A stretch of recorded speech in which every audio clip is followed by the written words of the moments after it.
here to game number 1. And Pope Leo's gone for gray. What do we do with that? Gray versus blue. I don't know anyone who definitively chooses gray all the time. Nope. I'm wondering, viewers, are you... I think I should change this color. I can't even ask viewers because they always say different things. Guys, so he's chosen gray. We're going to go with red. You can see at the bottom right, that indicates what he's chosen so there's no confusion, just so we can see things. It'll get too crazy. But Pope Leo in the south playing as the Vikings, and Gonzalo Pizarro playing as the Lithuanians in the north. All right, so our predictions are correct here. But this does, I think on Arabia, it's no surprise. Yeah, these two players are going to go for very standard Arabia civs in Vikings versus Lithuanians. Lithuanians happy to go for Cav, easy pushes with those monks in the Castle Age. Something to bring up here is I am still coming back to the similarities between Pope Leo's draft and Civ choices and Warwolf's draft earlier today. Warwolf went Vikings game 1, and I think had Cup as a home map too. So I remember last year it was Princess Yodit and Joan the Maid, and they both preferred having Celts on Cup. They both went Vikings on Arabia, and my dumb self was like, this is Velez and Max! And also, Joan the Max just sounded really good. Capture Age, you with me here? Right. Hold on a second. There we go. Yeah, so Joan the Max sounded really good, but it was Doubt and it was Tato. So if we're guessing players, just keep that in mind, Dash. Yeah, so you're thinking practice partners of some kind. Potentially. It's tough with home maps, though, because, like, let's say you practice Cup, and then the enemy picks Cup early.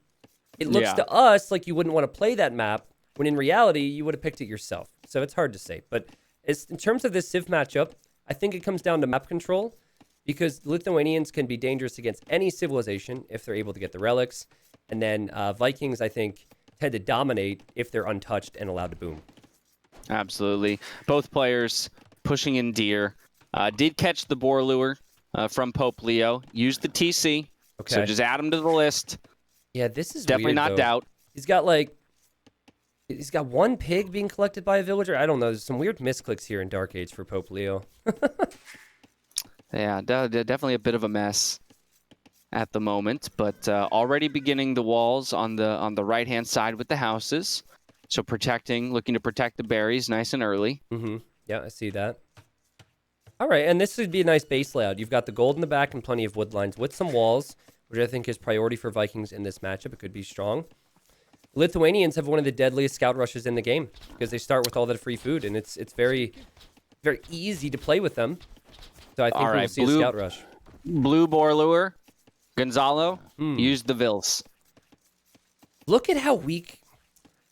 Okay, so who are the 4 on my list that do not tend to use the TC? It was Yogao, a small portion. Yep. Doubt, never. I'm forgetting the other 2 though. It was Barles was the other one. Ooh, Barles. The thing with Barles, which I'm gonna need my co-casters to do because I cannot just go around clicking mills. I mentioned it earlier. He has this weird thing where occasionally he queues up farms in his mill. I don't know why. I wasn't able to ask him because I didn't find out until after he already made it into the main event. So if you ever see that, I feel like that's a confirmation it's Barles because it's so unbelievably rare, I mean, that's just a holdover mechanic from the old days. Yeah, right? Yeah, exactly. He's just used to it. So, all right, Barracks going up for the Viking player. While Loom is being researched, but Gonzalo already on the way to feudal age. All right.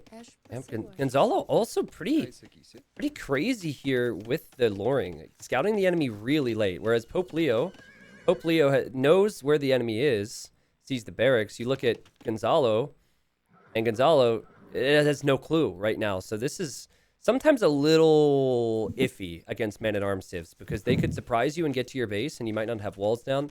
You might not be ready for what they're sending your way. That said, he's got very safe walling. While he sends another villager out to the left-hand side to further the walls, okay. All of his villagers are concentrated on the front of his base. He pre-walled both the wood line and the berries on the right-hand side, so he'll get notice if someone wants to swing around and look to put pressure there, and already walled on the left-hand side with the barracks just going up. So I think a very safe approach here. Look, more walling on the right-hand side, going to take anything to the TC, and with all of his villagers here, you don't even have to fully wall the whole base because, I mean, where's your in to attack? That's true. I'm curious. Gonzalo had an opportunity to stick around next to these walls here, dash next to the lumber camp, and pick off that vill. Didn't do that. Has not seen the barracks yet, but maybe you expected from Vikings. And so the walls being down certainly going to help. The stable's actually kind of hidden away here. And I am really liking how Gonzalo has walled up his base. He's still got a little bit of walling to do, but pretty safe play so far. And don't tell me that deer is going to run towards his TC. Oh, he just got gifted. What will he notice? That's the next question. That's free food, man. You're going scouts. That's huge. Where's the deer going? Bambi. Not having it. And that's going to path right back underneath that town center. That's the ridiculous thing. I remember Hidden Cup 2, there was a game where a deer bugged out, ran across the entire map, and went underneath who was eventually Viper's TC. If this is Viper, we've got something suspicious about this. That would be intriguing. But Viper, oh god, now it's going to get out. He'll always kill a boar with a TC. That's true. And anyone in their right minds would have killed that deer. Now he's just let it out. Bro, that's so frustrating. Whatever. He's an animal conservationist, clearly, after pushing the first 3 deer. And then he's like, never mind. I've thought better of it. It's not that big a deal. I think red's going to be fully walled. There's a few areas. Well, I mean, there's definitely avenues, but I think the scouts probably will be too late. And we have an archery range behind us for Gonzalo. So this is going to be into skirmishers, which is more than fine and the way to go here with Lithuanians. Yeah, both players effectively walled. We'll get the last hit on this palisade. There it is. Okay, notices, gets the extra hit, has a spearman guarding the only open part of the base on the right-hand side with the villager going to wall that up now. So I think both players are going to... It's just a battle of macroing while defending behind walls at this point. The thing is, Pope Leo might not be killing anything. Pope Leo's untouched and his Vikings with free wheelbarrow. So you've got archers hitting a few lumberjacks here or there. It's just defensive play right now. Farm count's higher too. Yeah. Because he went scouts. Ooh, that's interesting. Getting horse collar. That is very rare behind man-at-arms. Typically, you won't get horse collar till later. He didn't get his wood upgrade, though. That's weird. That is peculiar. Going archers. Not get the wood upgrade. That's got to be a misclick. That has to just have been a mistake. Yeah, exactly. That's what I'm thinking. Because that's a pretty big deal there. I think that Pope Leo will be happy with the pressures put on. But Gonzalo is going to take map control here in a second, you would imagine. As long as the scouts maintain their HP, the skirms take care of virtually everything else in numbers. So I think Pope's just got to be as greedy as possible with the economy and make sure that the castle age is stronger, because in a couple seconds, skirms are going to roll all. Yeah, well, I mean, he actually has eclipsed Gonzalo in farm count in this amount of time. And then, as you mentioned, with wheelbarrow.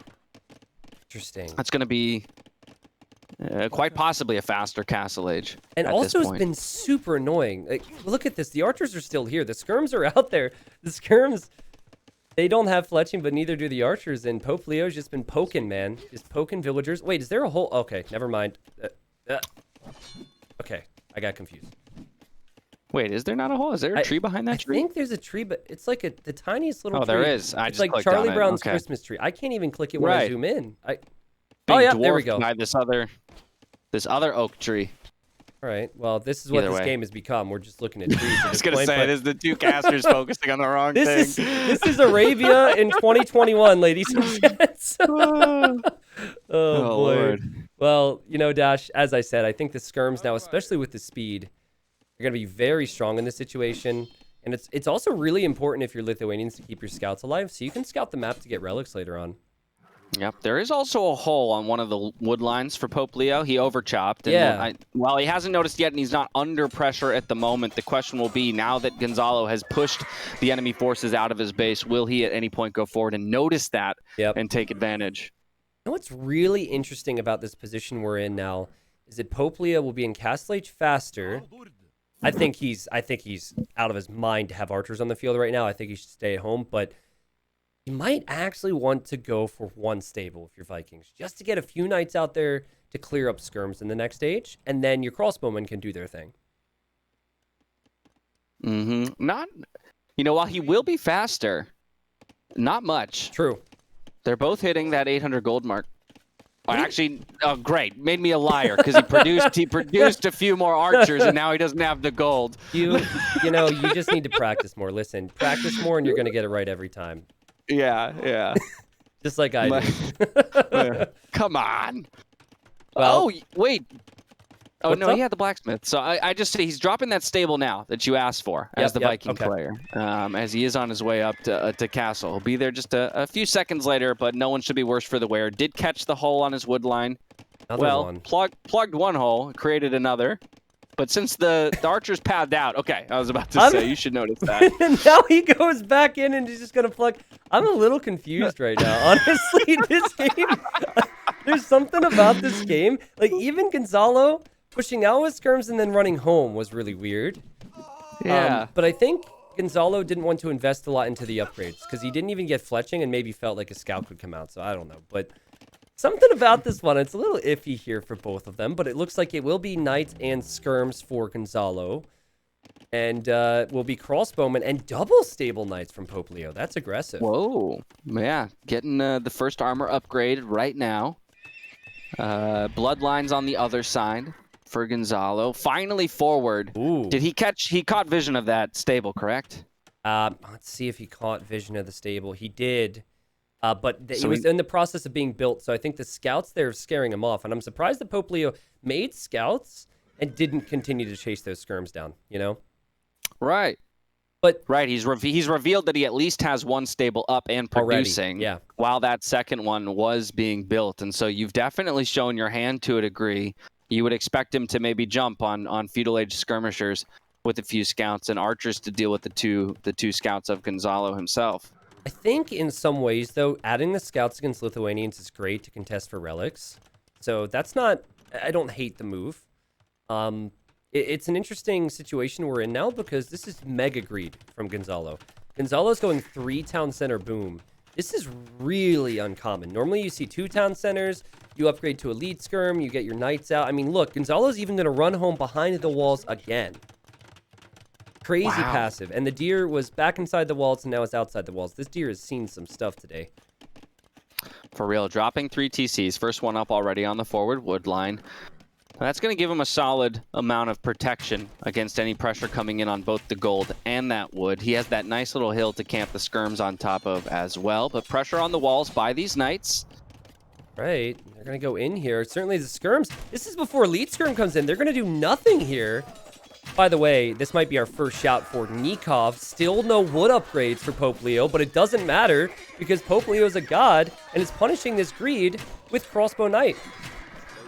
Yeah, I mean, completely. Even taking the hill, the fight up the hill, rather, will dispatch of those knights for the side of Gonzalo, and now is able to take the hill himself with a solid group of crossbows. It's going to take a few more skirmishers built up in order to maybe contest that back.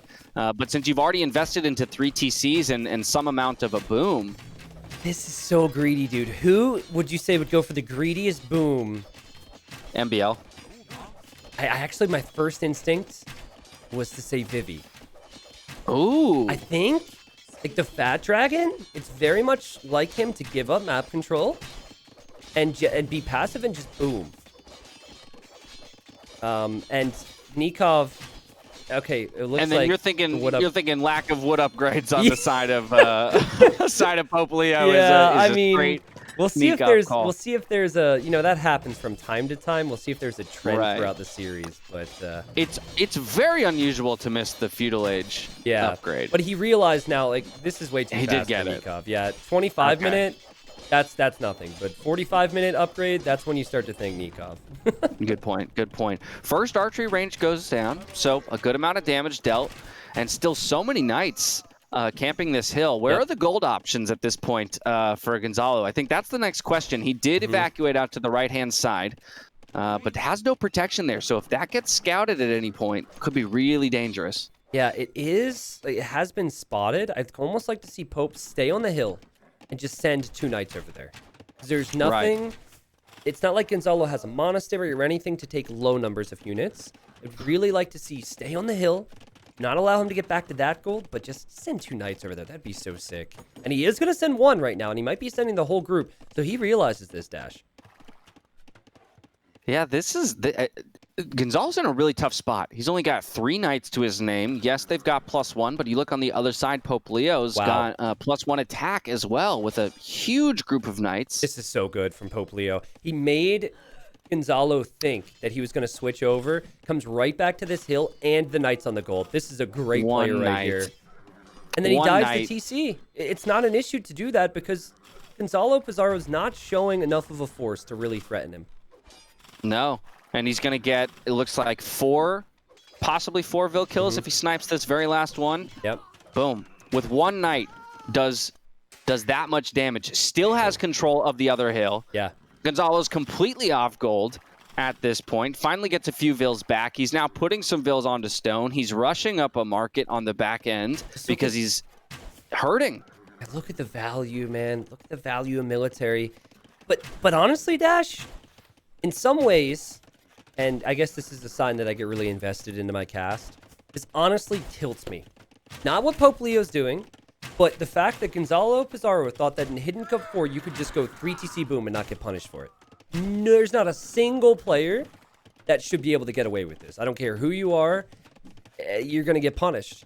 And it's just, into what, Dash? You don't have relic control now as Lithuanians, which makes it even worse. Yep. So yeah, you've ceded all of your map control. You still don't have the military to push this back. Yeah, he'll happily take this knight fight here. Yeah. There's more numbers and better upgrades on the side of Pope Leo. You just see these Vils getting tossed back and forth outside of the TC. You don't put yourself, you've got to put yourself in a position to succeed. And when you just straight boom, players who know how to use military, which will be everyone in this tournament, they're going to do this right here. 65 villagers versus 69, nice. But 11 eco killed, which I'll give credit to Gonzalo. He's produced a lot, but he's still losing so much. Lots of skirms just went down there. Couple knights in return, but again, he's steadily producing knights. Look at the stream of knights and crossbows coming across the field, having taken no damage at home as the Viking player with handcart. His eco, while they're matched in eco numbers, and in fact Gonzalo even has a few more Vils, those Vils are not working with the same efficiency. Yeah, and I'm loving how Pope... I mean, I will say, as someone anonymously gives 69 subs, what timing on that? Thank you, anonymous person I can't thank. If that was you, just say me with a smiley face in Twitch chat. Appreciate it, everybody. Or, you know, whoever claims it. But, you know, conversion now, Dash. We see a pike switch. Wouldn't be surprised to see some rams. I mean, even though I disagree with the way Gonzalo has played this, I'm still really impressed by Pope Leo's level of pressure. Oh, this is, again, this strategically is feeling like a very high-level player out of Pope Leo. He is predicting all of the transitions. I mean, not that they're that difficult to predict when you're facing up against Lithuanians and you know the knights are going to be there, but perfect timing to bring a few pikes into it all. The monks are already forward, and look at this as he makes a last-ditch effort to grab some gold on the front side of his base. It's going to be a knight engagement with a few crossbows behind. You don't have that second armor upgrade yet. You are going to push them off just, but Vikings has +2 before you have +2. That's crazy.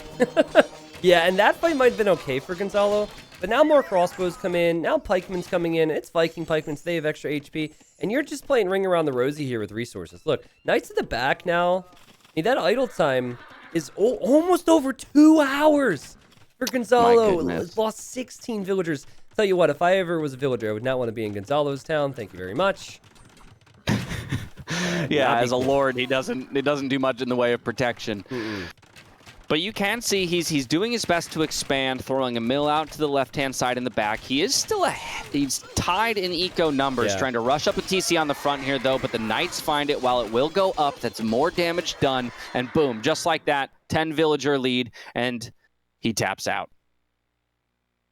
I'm so unsure on what to feel about this game because on one hand, Pope Leo feels like an absolute killer. But yes, while it looked like that, it was also up against the strat, which I think shouldn't work. So it's probably easy a to mix. kill someone who doesn't fight back, right? Pretty much, yeah. Like what a tough one. Even the weird thing was, you remember he had the skirms, and Pope Leo's running away, and I say Pope Leo shouldn't be moving out with archers right now. He should wait for knights. Yeah, the skirms didn't chase. It's Lithuanians. They're faster skirmishers. So that's a little bit confusing. That's a good point. The trash units moving faster. Should have been easy to pick a few things off, and instead he elected to drop back and kill the 3 remaining man-at-arms and singular scout, which weren't going to do any damage through walls anyway. And so this goes back to your original point about the matchup. Vikings untouched, left untouched, no pressure. They can beat essentially any civ, and that's exactly what we saw happen. A greedy boom play with no pressure going forward at any point. Now, the next thing I want to talk about, is obviously game 2, but what determines if Pope Leo is, in many people's eyes, a top 5 or top 6 player is if he gets surprised by whatever comes up next. If he looks like a fish out of water on whatever Gonzalo Pizarro's home map is, I start to think, no.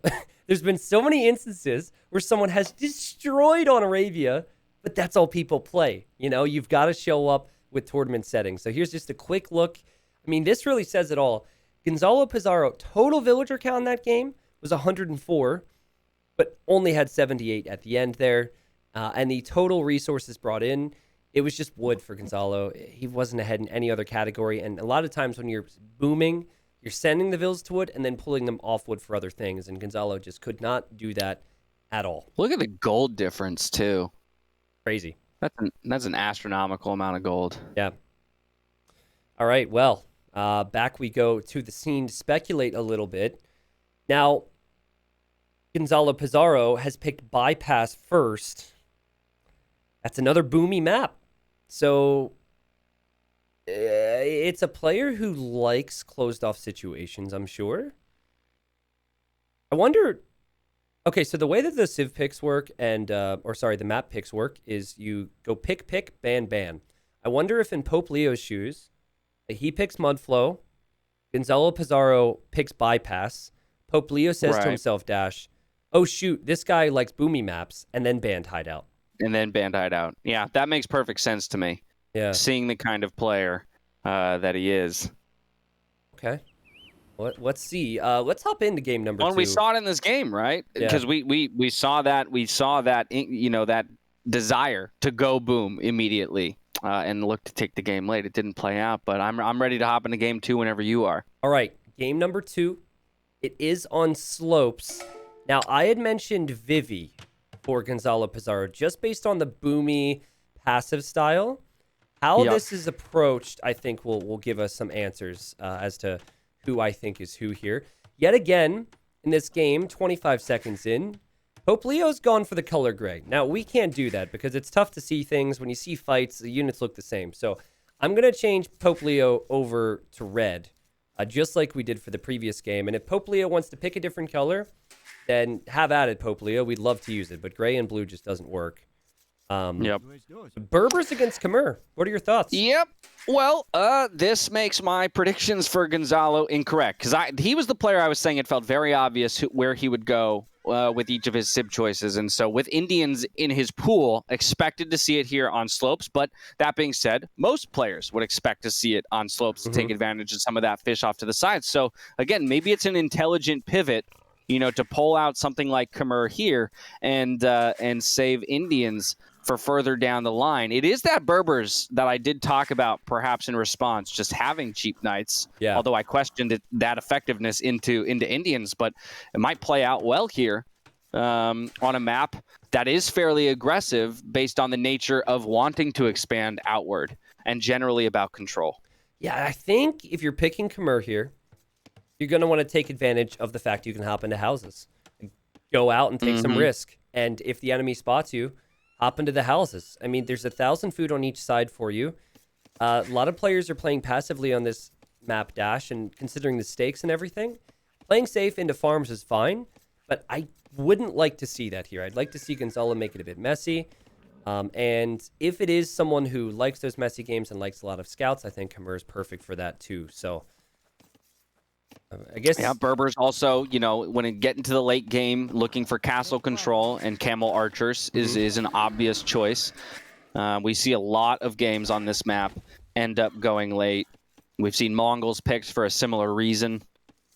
Flooding castles all over the place for control, particularly up on those slopes. This boar thing is bothering me. I really wish I would have never made that video, because I spent like 3 hours looking at Rex to get the boar luring trends.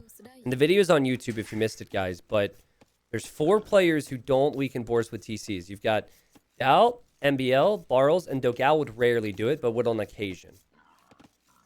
And then that's why I'm thinking Gonzalo maybe is Barles. MBL. Or you think MBL? Okay. Well, again, just because MBL is the kind of player who's happy to wall laming fast and early. There you go. Confirmed. And some laming. See, it's all playing into it. Game 1 was a greedy boom with full walls. Scout skirms. He loves to play with that. I mean, obviously those two go together, but you know, I think he does love to play with those typically. And so yeah, I'm definitely. I mean, I think Barles would be my second guess, as you mentioned. If it goes late, MBL is who I'm leaning for. The farms, man. I'm telling you. Like if Barles is on our radar and someone accidentally queues up farms, I'm telling you, Barles confirmed. So I need you. See, the thing is, for viewers, I don't want to click mills all the time. Viewers don't want to see that crap. So if you're able to check those things, it would be really interesting. And got it. I would say, I mean, to put things in perspective, Barles, his career earnings in Age of Empires, and granted, this is still a high number. You know, you tell your mom this when you're gaming, and she might let you game an hour longer, but it was $1,200, Dash. All right. So to get into Hidden Cup 4, and even if he loses round 1, more than doubles his career earnings. Wow. So that's like, if you go into a tournament with big names and it's hidden identities, perhaps you feel you need to play greedy because you might think, I'm not quite as good as these guys, you know? Very true. So. Very, very true. Yeah, you're definitely going to take some risks that other players more confident in their ability to play the standard game would not be taking. Yeah. But he's already out here on the left-hand side, working on the fish with 3 villagers. Did drop that house, as you mentioned, so... and moving another 3 out to the right-hand side. He's going all in. This is pretty cool, actually. Yeah, this is pretty cool. Something to think about, though, is the scouting for both of them. So I'm going to go to Pope Leo's scouting. Pope Leo has seen the left and also saw the house, so probably has an idea of, that's a little awkward against Khmer. And now it's going to check the right side, where it's the same exact layout for Gonzalo. I love this.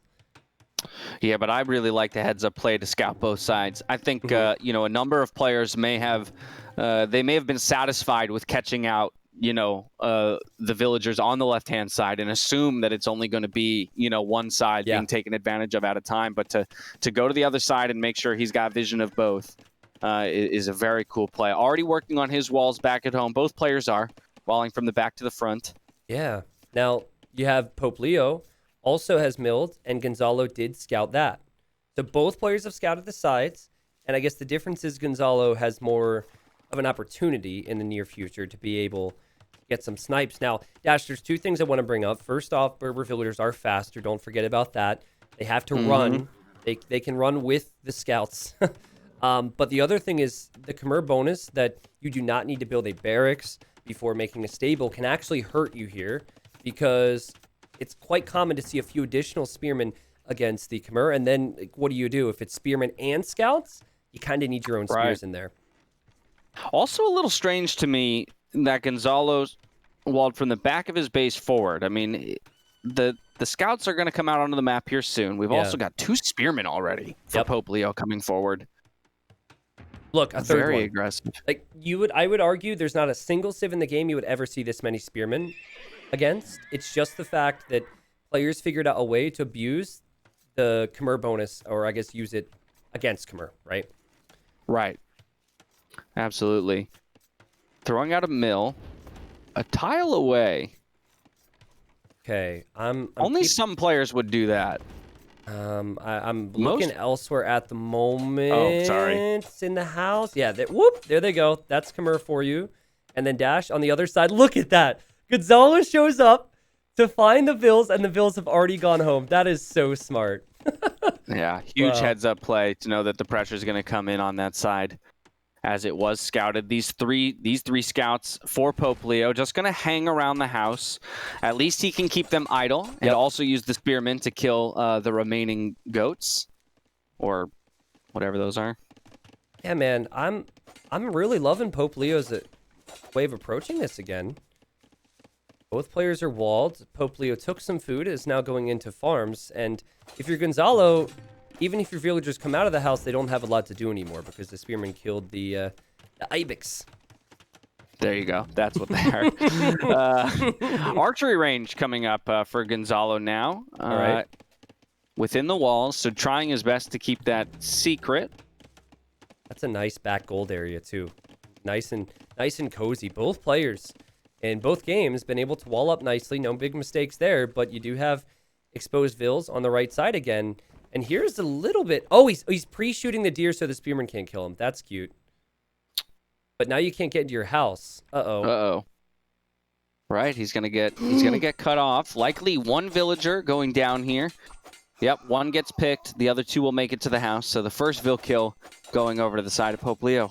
All right, so Gonzalo, I think, is going to need to continue to make scouts here with some archers, right? Because I think you go low numbers of archers, but you don't have scouts. Enemy scouts can take that out. And the house will eventually go down here. This strategy is, hopefully, has made it look easy, but strategy has been countered just by the spearmen. Yeah, starting to produce archers, but no blacksmith yet means he's not going to have fletching for some time.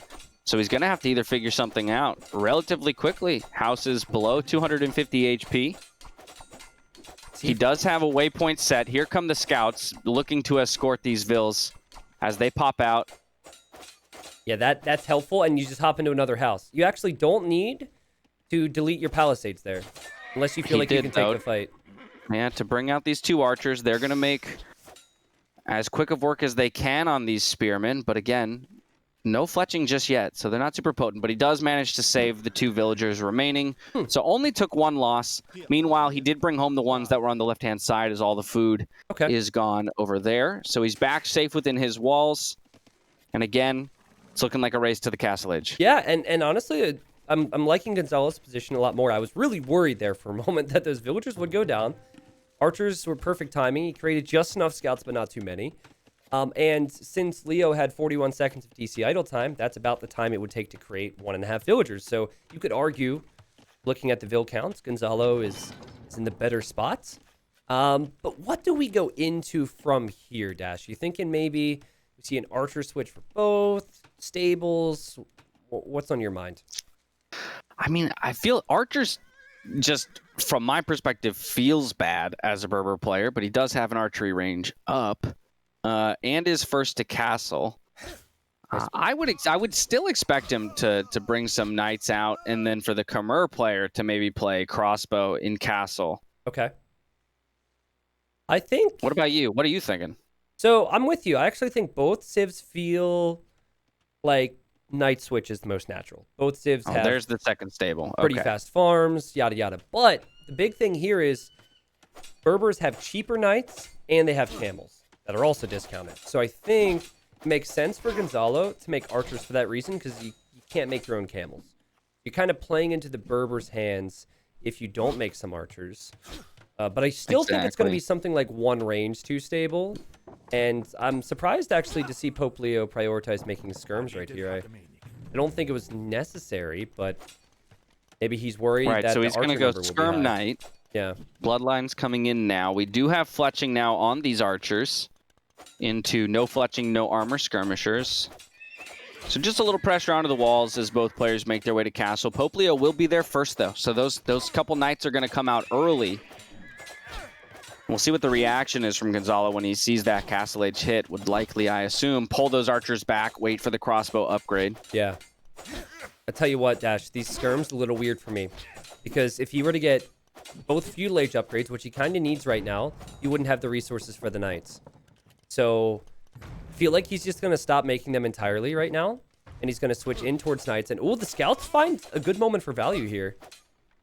Not bad. Yeah, some very good hits here. They will ultimately, just get forced away. Doesn't want to commit entirely to the engagement. Going to keep a couple scouts alive, possibly pick off monks later. Since he does have knights on the field, he's got to be worried about that as a response. All right. And going forward now. I think Gonzalo's doing a similar thing. This is the same thing that I hated in the previous game. It's very common to see 2 stables, 1 range, or 2 range, 1 stable. Here, you see 1 range, 1 stable, immediate 2 TCs. 2 TCs. This is MBL. No, right? no. I don't think so. You're correct in saying that he's really good at booming. But I'd be surprised, especially after losing here. I think the only players that come to mind that would have the balls to do this is someone who's extremely uncomfortable or inexperienced at this level, which my mind immediately goes to one of the qualifiers. And 2 in particular, maybe Barles, maybe Vivi. Because Vivi is so greedy in games, but yeah. Oh man. Well, the engagement comes, looking to push the knights away. Could Some pay volleys off. from the crossbows will do that. These skirmishers are going down. So, you questioned even adding them to begin with, and he's getting very little value out of them overall, as all 4 do go down. And so, Gonzalo will establish a little bit of control on the front side of his base. Wow. And now he's got these 3 TCs at work. Khmer farms, going to bring in food nice and quick, so he's going to have no problem keeping production of villagers up. I guess now the question becomes, is it all in, or do you expand for Pope Leo as he takes villagers out to the left-hand side? Yeah, second TC's great idea here. Obviously, you're going to need that. Chain barding also crucial. But I think Gonzalo, at this point, should sit at home for the next 5 minutes. Wait till that eco kicks in a little bit, then push out. You push out now, you have less upgrades and less numbers. So this is a bit of inexperience. Loses both scouts. Yeah, that's unfortunate. Wow. Ultimately, that's not a ton of fighting power. Yeah. It does reduce your line of sight by quite a bit. Still going to defend this one little choke, though. And with the crossbows, you're going to wait for a good mass of knights and that +2, which just came in for Pope Leo to move forward and look to maybe deal some damage and apply pressure. This is the thing about the boom, Dash. There's the Vil. This is the thing about the boom. We judged it so harshly game 1. Now, 12 villager lead and sitting pretty is Gonzalo Pizarro. It's crazy. Right, but see, this is why I think it could be MBL. Okay. Because MBL can do this so well. It didn't work for him in game 1, but he's also the kind of player who has so much trust in his own ability with that strategy. We call him the cockroach or you call him the cockroach of AoE, I think for a reason, right? Yeah, his ability to endure pressure, to absorb pressure, expand, and ultimately out-macro his opponent, and then come over the top in late Castle or in Imperial Age, I think is unmatched in the game in a lot of ways. And that might be what we're seeing on display here. Just a total comfortability, doing the bare minimum from a military standpoint while pumping out these vills and building up a substantial eco league. What do you do from here as far as your comp goes if you're Gonzalo? What the? He answered my question as I said it. Triple barracks? In the back of his base, he's going to go straight pikeman here. Okay. Don't hate it. Yeah. Don't hate it. And again, MBL loves his trash. I'm just going to keep saying it. Anyway. Dash, I can't wait for the reveal. I'm going to have to get you in here for when we do the reveal, because you're either going to be like, no, I'm so sorry. Or you're going to be like, I told you all, I'm taking notes, man. I've got a whole, this year I'm going hard. Previous Hidden Cups, I haven't been like a note taker. I've got my pad right in front of me, and I've been taking notes this whole time. I love it. Honestly, conversions could do a lot here for Gonzalo, because you get a few knights out, and then you can take out any siege that would be problematic for your pikes and your crossbows. But what's crazy about going for pikemen here is you've hidden the choice. I love that he hit it. And you didn't show you even had a barracks before, so it's actually more difficult to go for this now than it would otherwise be. I don't think that this is something that's even crossing Pope Leo's mind. No, not at all. And I mean, again, just producing more and more knights, which you can't blame him for. Again, he's the Berber player. Cheap knights, wants to keep getting that mass up. The first mangonel coming forward from that siege workshop. So this will be the real tell here is how early does Gonzalo show these pikes. The knights are in. But he's already got a good force of 8, plus these monks. How many conversions are going to come through? 4 monks looking for conversions. Did he even get a single one? He didn't get a single one. 400 gold down the drain. Now the enemy knows you're going pikemen, and he didn't have numbers yet. He only had 4 of them, and the knights are going to get value anyways. Oh no, Gonzalo. He's getting punished for his greed again, Dash. He has +2 on those knights. Look at them.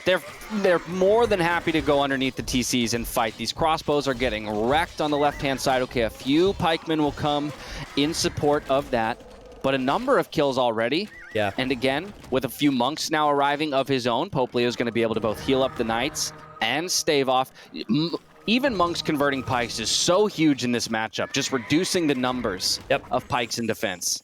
Hey guys, it's important to remember that knights are better than pikemen if the upgrades are there and the numbers are there. In that instance, pikemen might, be a counter that doesn't cost gold, whatever comes to mind, but reality is knights have a lot more attack, they have a lot more HP, and with siege to back it up, it's pretty strong, but it's still at a point where I could see pikemen kind of overwhelming this force. It's only if the siege numbers stop coming in.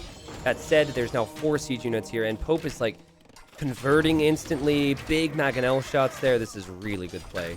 He also dropped a 3rd stable, 4th stable now. He's not looking to let up. He's staying on, or actually he did move to 3 TCs, so he did add a 3rd TC as well, but looking to keep pace in the TCs and not let that eco lead grow too much more while dropping a 4th stable and take advantage of the cheap Berber knights. Like you say, if you keep the numbers up for knights and with a couple of those scorpions in the mix as well, pikes alone is not going to be enough to defend against this. Yeah, I can't help but feel like with 4 conversions, if the pikemen would have come out a bit faster, and if you got some conversions, the first fight would have been better for Gonzalo. But yeah, not getting a single conversion out of 4 monks. Granted, those monks were a little too far forward.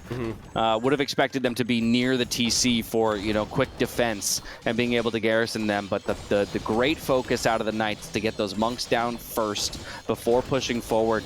This initial TC is under so much pressure. The repairs are coming in. The pikes are pushing forward. Misses with the target fire on the mangonel. The engagement for pikes. This is going to be an efficient trade from the perspective of resources, but they're all going to go down, and there's still tons of control. Crazy.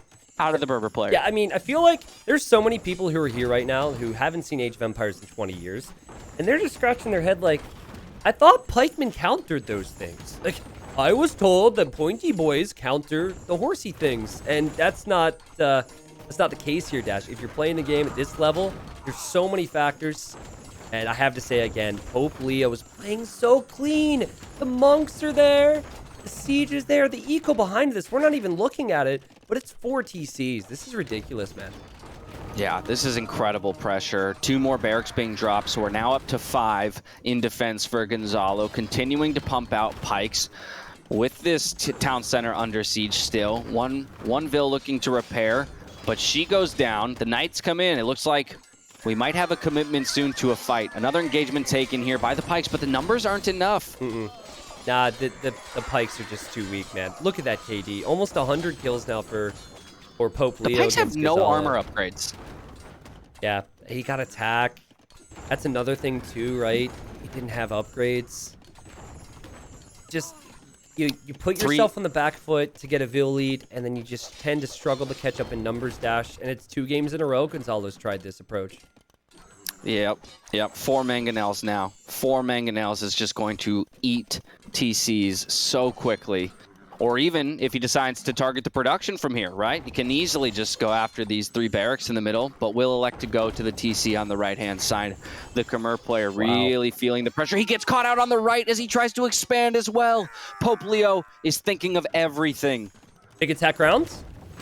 All right. Scares the pikemen away. Now, here's a question. Again, just like game 1, I would say, as a big attack round comes in. Okay, you missed. That could have been better. Big fight here, Dash. I'll get to my point here in a second. There we go. There's a kill. Kill and a half.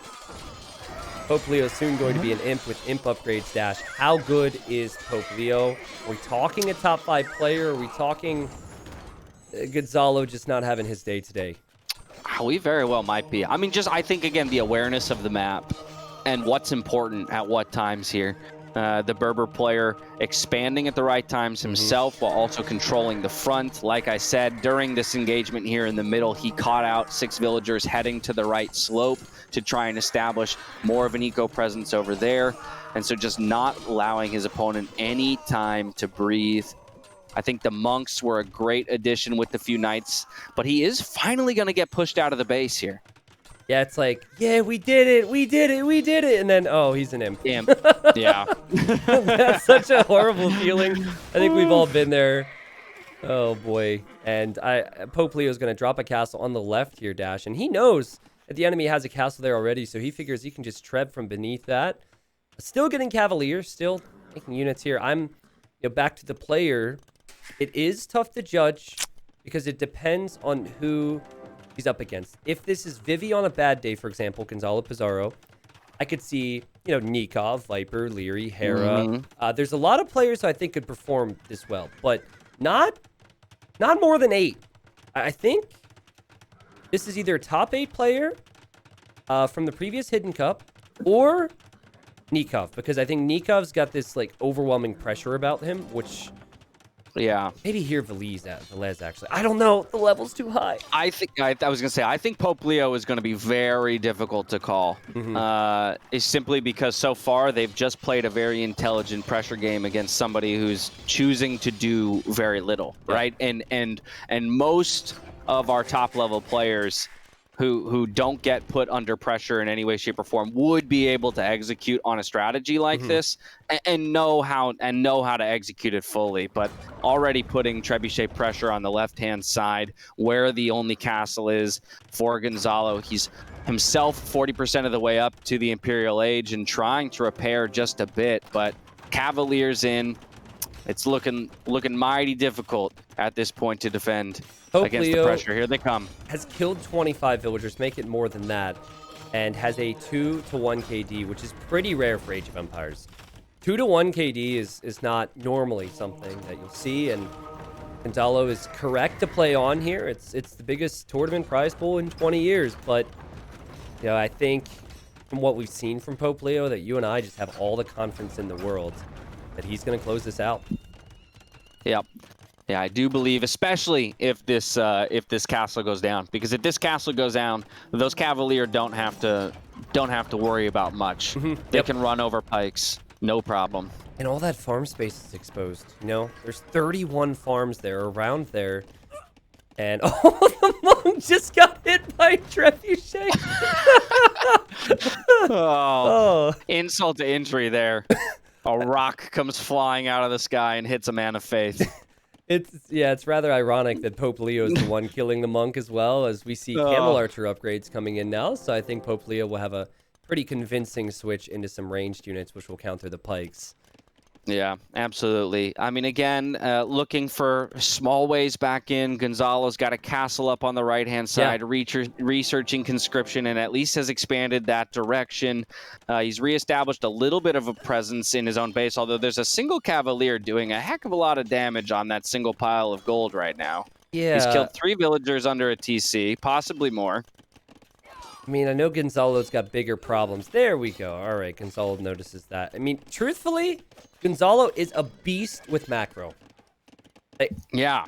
Clearly being a top 16 player would work against most people in the world.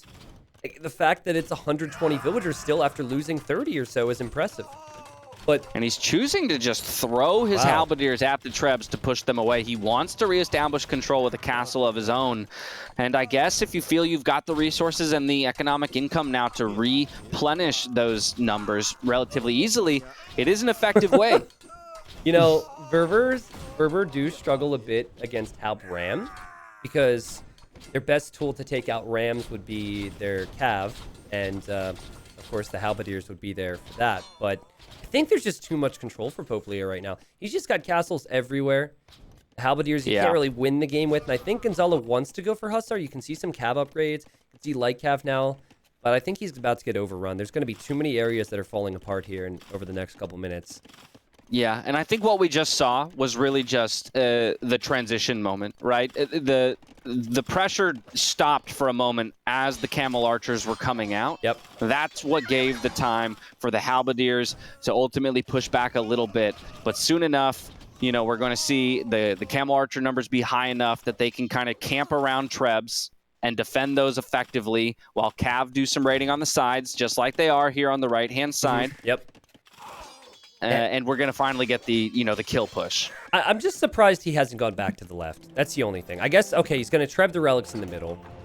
But I think that was the moment there where you just bring your Trebs back and you Treb the left side and just raid that and win the game. Chad is saying supplies, so maybe he was thinking about Champion. Champion would honestly not be bad. And sometimes in more risky situations, it's needed. Which is weird. You know, you don't think Berber's Champion, but there was even a game earlier where it made sense. But I think you're so far ahead here that you could just do anything, and he's showing that right now.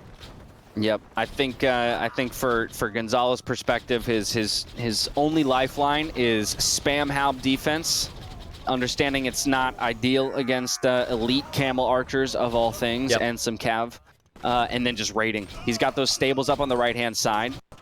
And he's investing into light cav and starting to send them forward. So maybe, as we see the first few arriving at the eco, although going down to TCs, maybe he can raid to death while defending with Halb spam. But that's going to be a tall order. Yeah, this is insane. I mean, you expand to the side, which is great, but you lose the middle, which is not so great. It's almost a bypass. I mean, one player controls 80% of the map. Yeah. I like what's going on here for Gonzalo, though. Pope Leo's allowed this to happen. And this is the problem with Camel Archers needing to be in the same spot.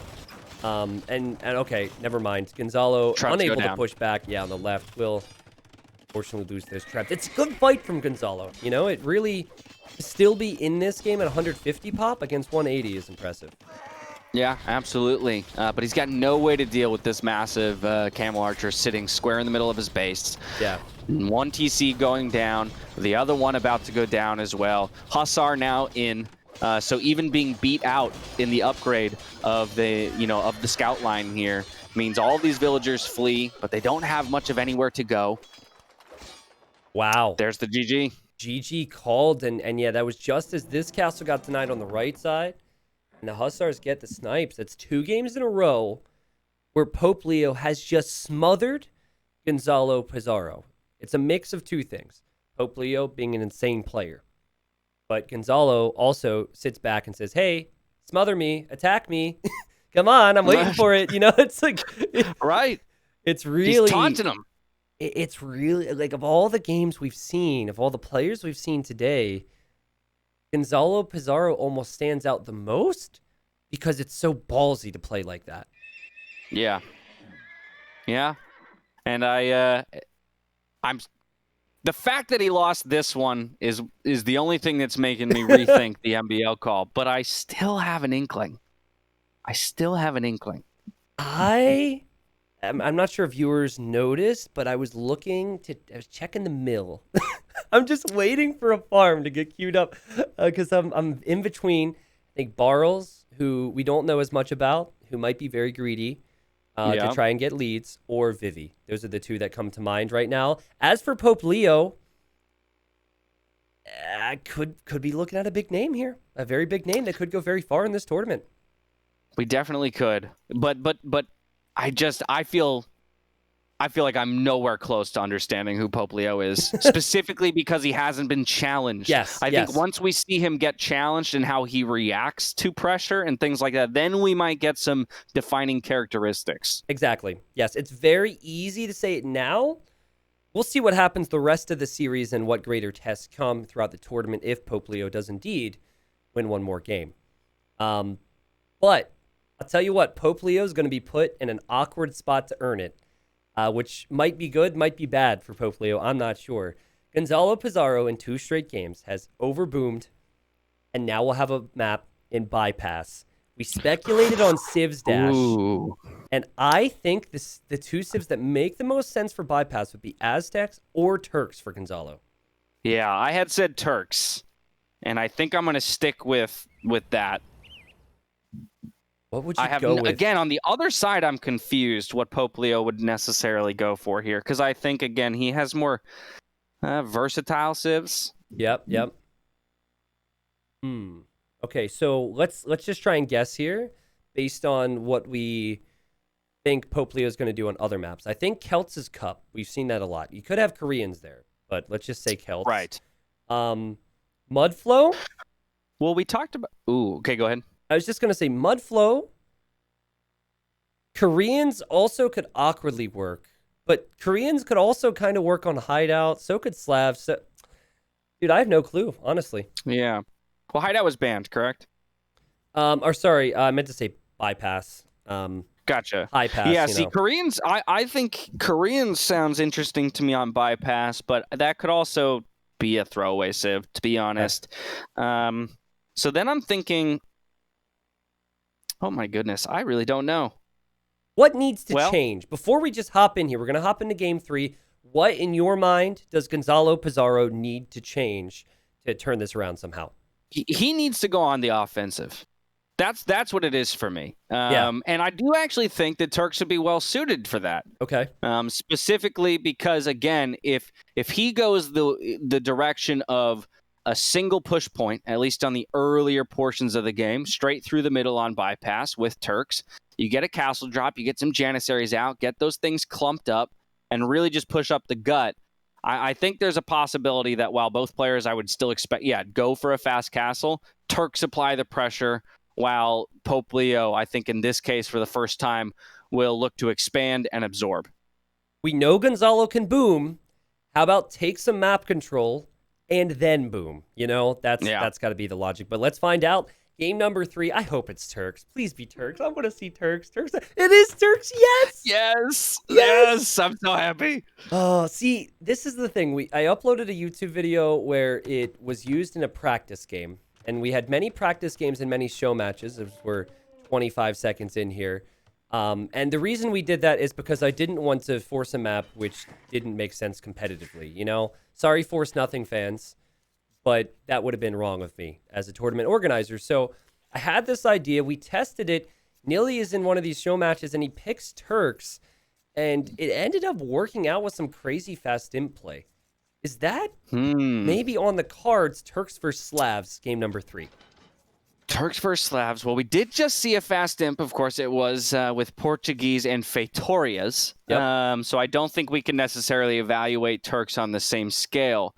But we did see, in some senses, how easy it is to defend if you play it ultra cautious. 2-3 layers of stone walls. Can Turks push through that fast enough to create the kind of pressure that you would want against better farming eco out of Slavs and the ability to go wide and start attacking you from both sides and from the flank? I'm gonna say something that comes to mind if this game develops as we're saying, with some type of weird fast imp. I think Pope Leo has to be very mindful of expanding early. If you go 3 TC boom, maybe make your third town center out where the scout is right now, Dash. Not in this one area. Maybe take a risk and TC the right side, because if a snowball push comes, the idea is you need to scatter. So, that's what comes to mind for me. But there's, of course, a lot of game that would have to happen even before then. These are just palisade walls. You could go man-at-arm tower rush. There's so much that's possible here.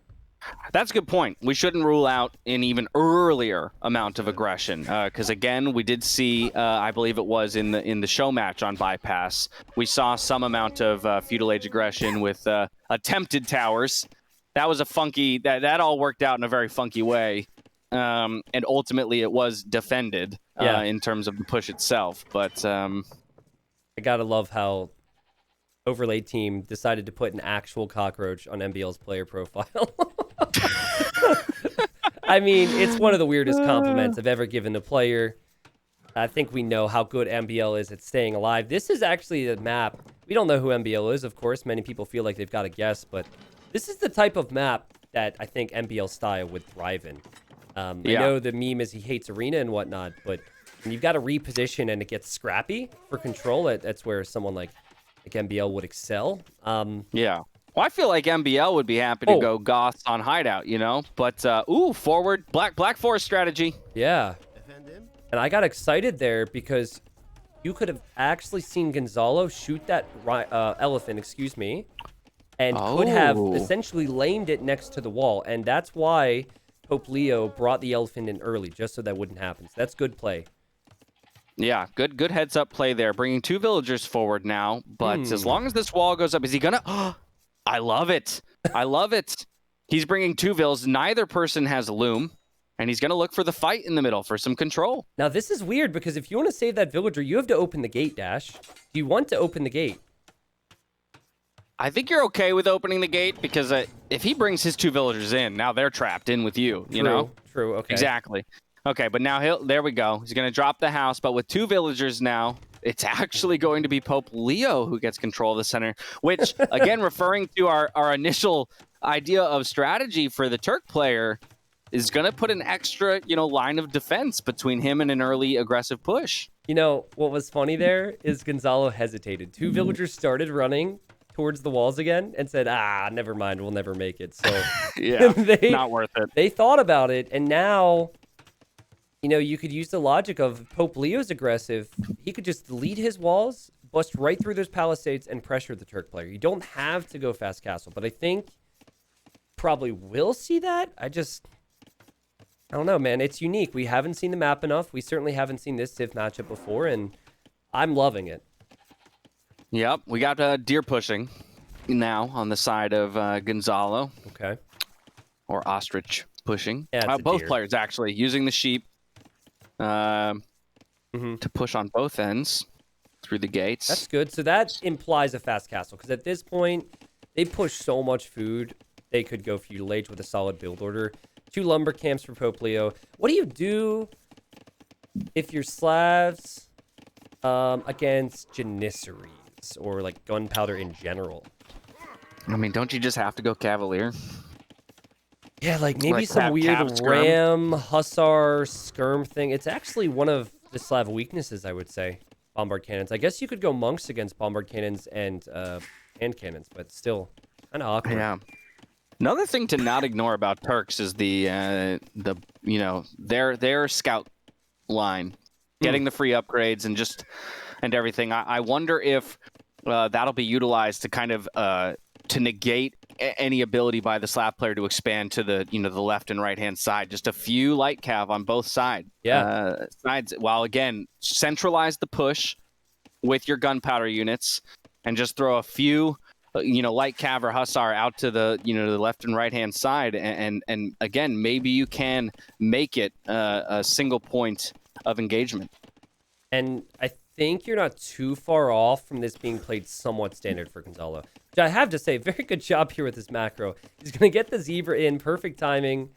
Resources are looking good. But yeah, I'm thinking, as we see a barracks dash, just go at a stable for a few light cav for control in the mid game, and try and control the sides while they might be expecting you to push the middle. Now where are you going? Yeah, okay. Barracks for both. The zebra's giving him a little bit of heartache, but will eventually get pushed in.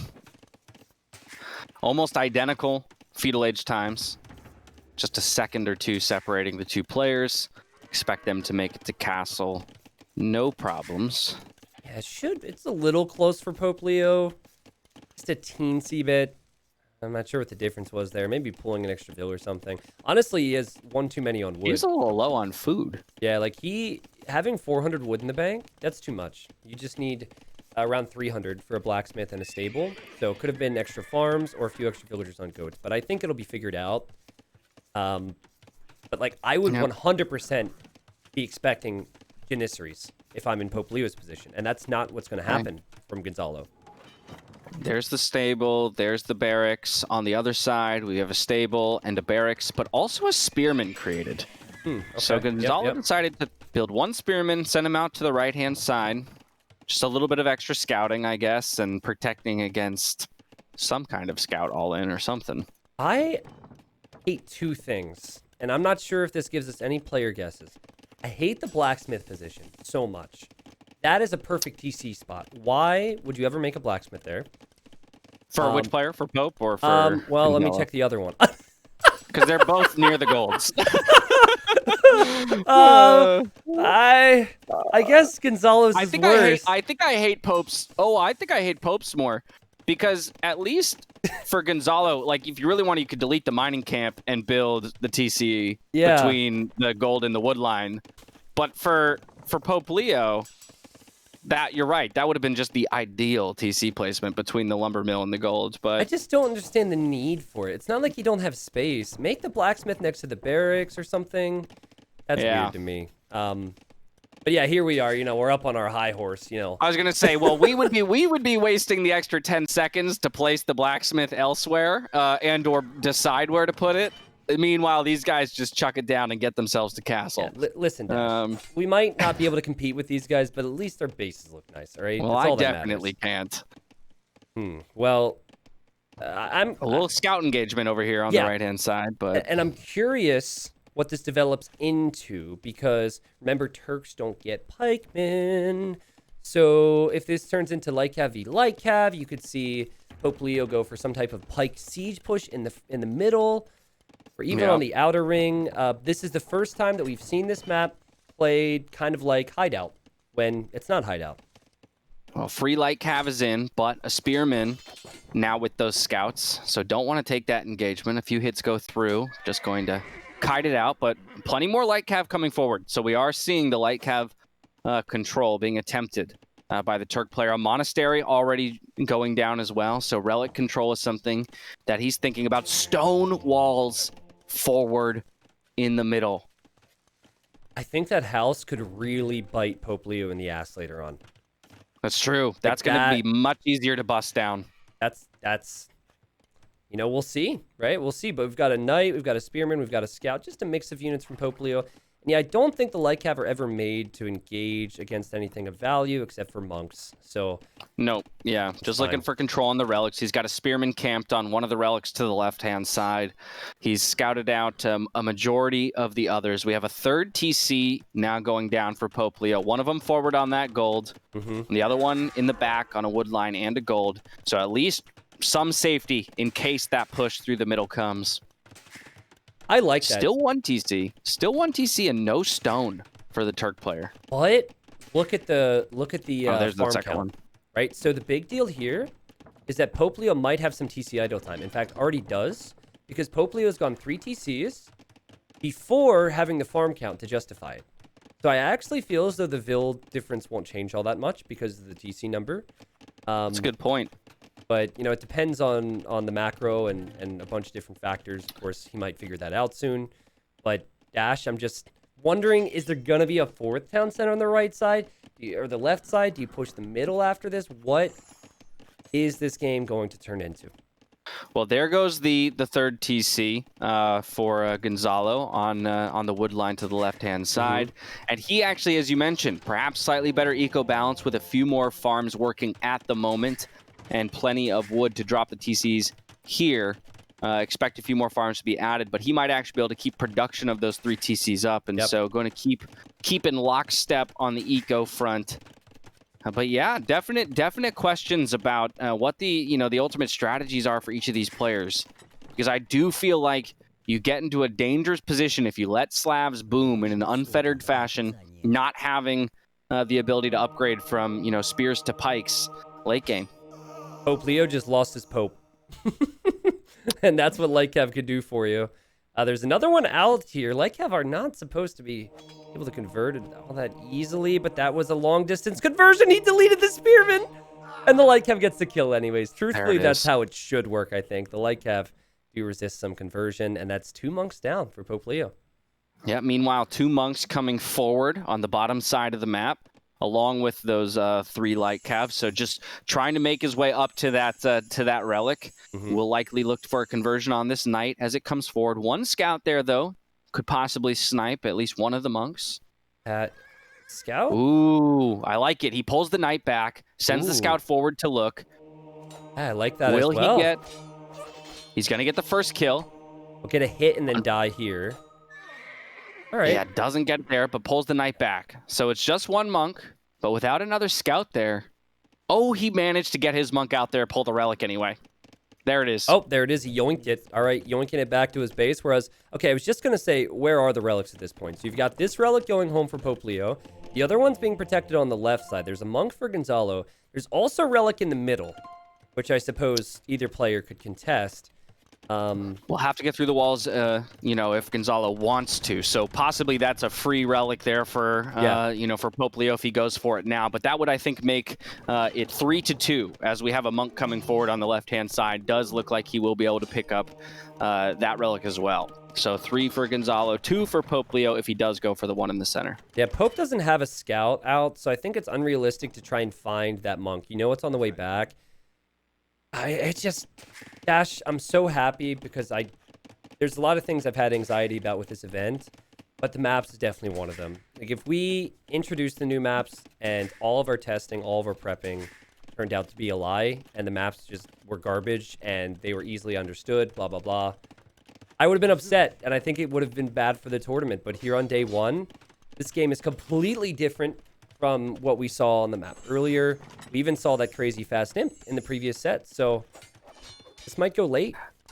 Oh, it's definitely going late at this point. I think as we see the Turk player drop a 4th TC now on the bottom side in the outer ring, so definitely committing to the eco at this point. And if he can be the first to imp, again, if he can macro his way properly, be the first to imp, I think there's a lot of power that can be packed into a single punch with the gunpowder units and just a few either bombards or trebuchets behind, and then Hussar meat shield. What about Turk Cav Archers in this matchup?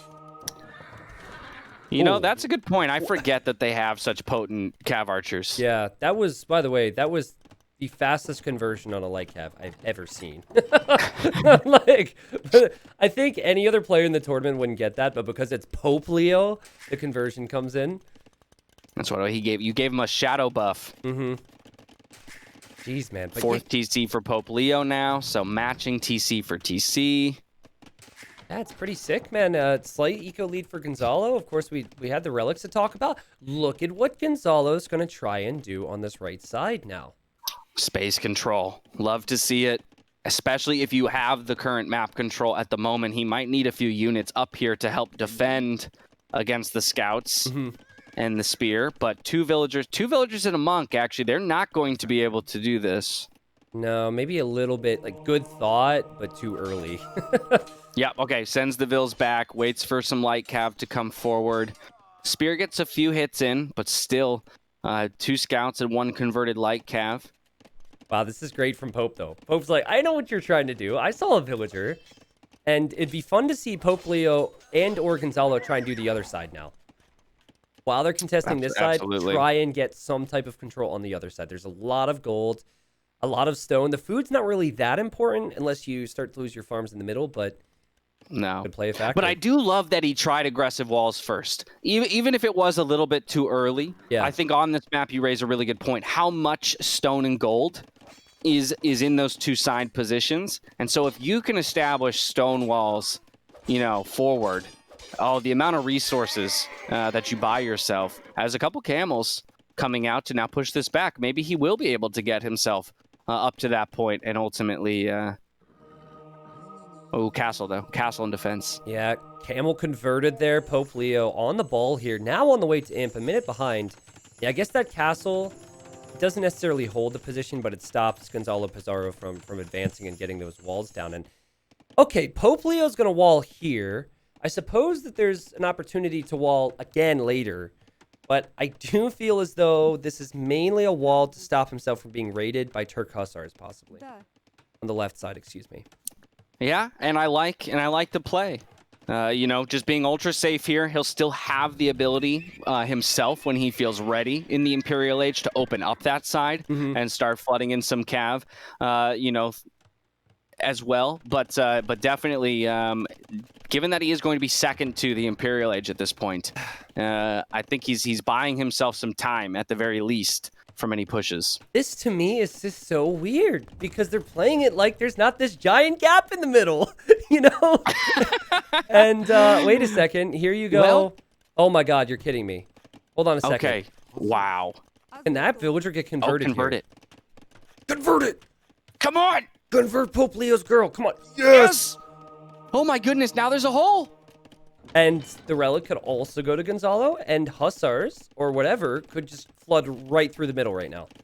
I think this is huge. This is going to be massive. He's going to snag that relic. Actually, he should drop it and try and convert. Drop it in the one tile gap so he can't wall there. Yeah. Drop it in the tile gap. No, he's getting trapped. No! Disaster. Now he's just running with the relic. What an idiot, man. Ugh. Well, now what? I guess you'd need a tread or something to cut the tree. But yeah, meanwhile, raid on the right was stopped. And on the left side, you have villagers fighting. So we have eyes on every side of the map right now. Yeah. I mean, and look, actually, Pope Leo did exactly what you talked about. He went to try and build a second wall on the left-hand side. He did get stopped, Vil v. Vil. But either way, was thinking about it. Now we've got Vil fights in the middle. Dude. 1 versus 5. I like the confidence out of this woman. I'm liking the bombard cannons. The bombard cannons have busted down one layer of walls, and Pope Leo has spent all that time trying to stonewall the sides, and he forgot that there's a highway right through to his base. What a disaster. He's putting a defensive castle back by his stone, but this is a whole bunch of farming space and 2 TCs plus wood lines that are going to be under threat here by Hussar Flood and a whole bunch of bombard cannons. Yep. It's the perfect number of bombard cannons, too, to put immediate pressure on TCs. Again, it wasn't one. I love seeing a couple siege units being built up before pushing forward. The Hussar are in. They're already raiding on the farms. They're going to look to pressure off of these production buildings in the barracks that are trying to be spammed down. 1 TC down already. Look at all of these vills on the wood line that have to run. Wow, this is insane. I mean, just the idle time, and you're abandoning your most important resource is Slavs, your farms. Unable to expand that farming eco. Never expected to push through the middle, I guess. And this is a good call from Gonzalo. And it might have all started with the monk, because it almost looked like he was going to raid the sides himself. And then he saw an opportunity, and he went in.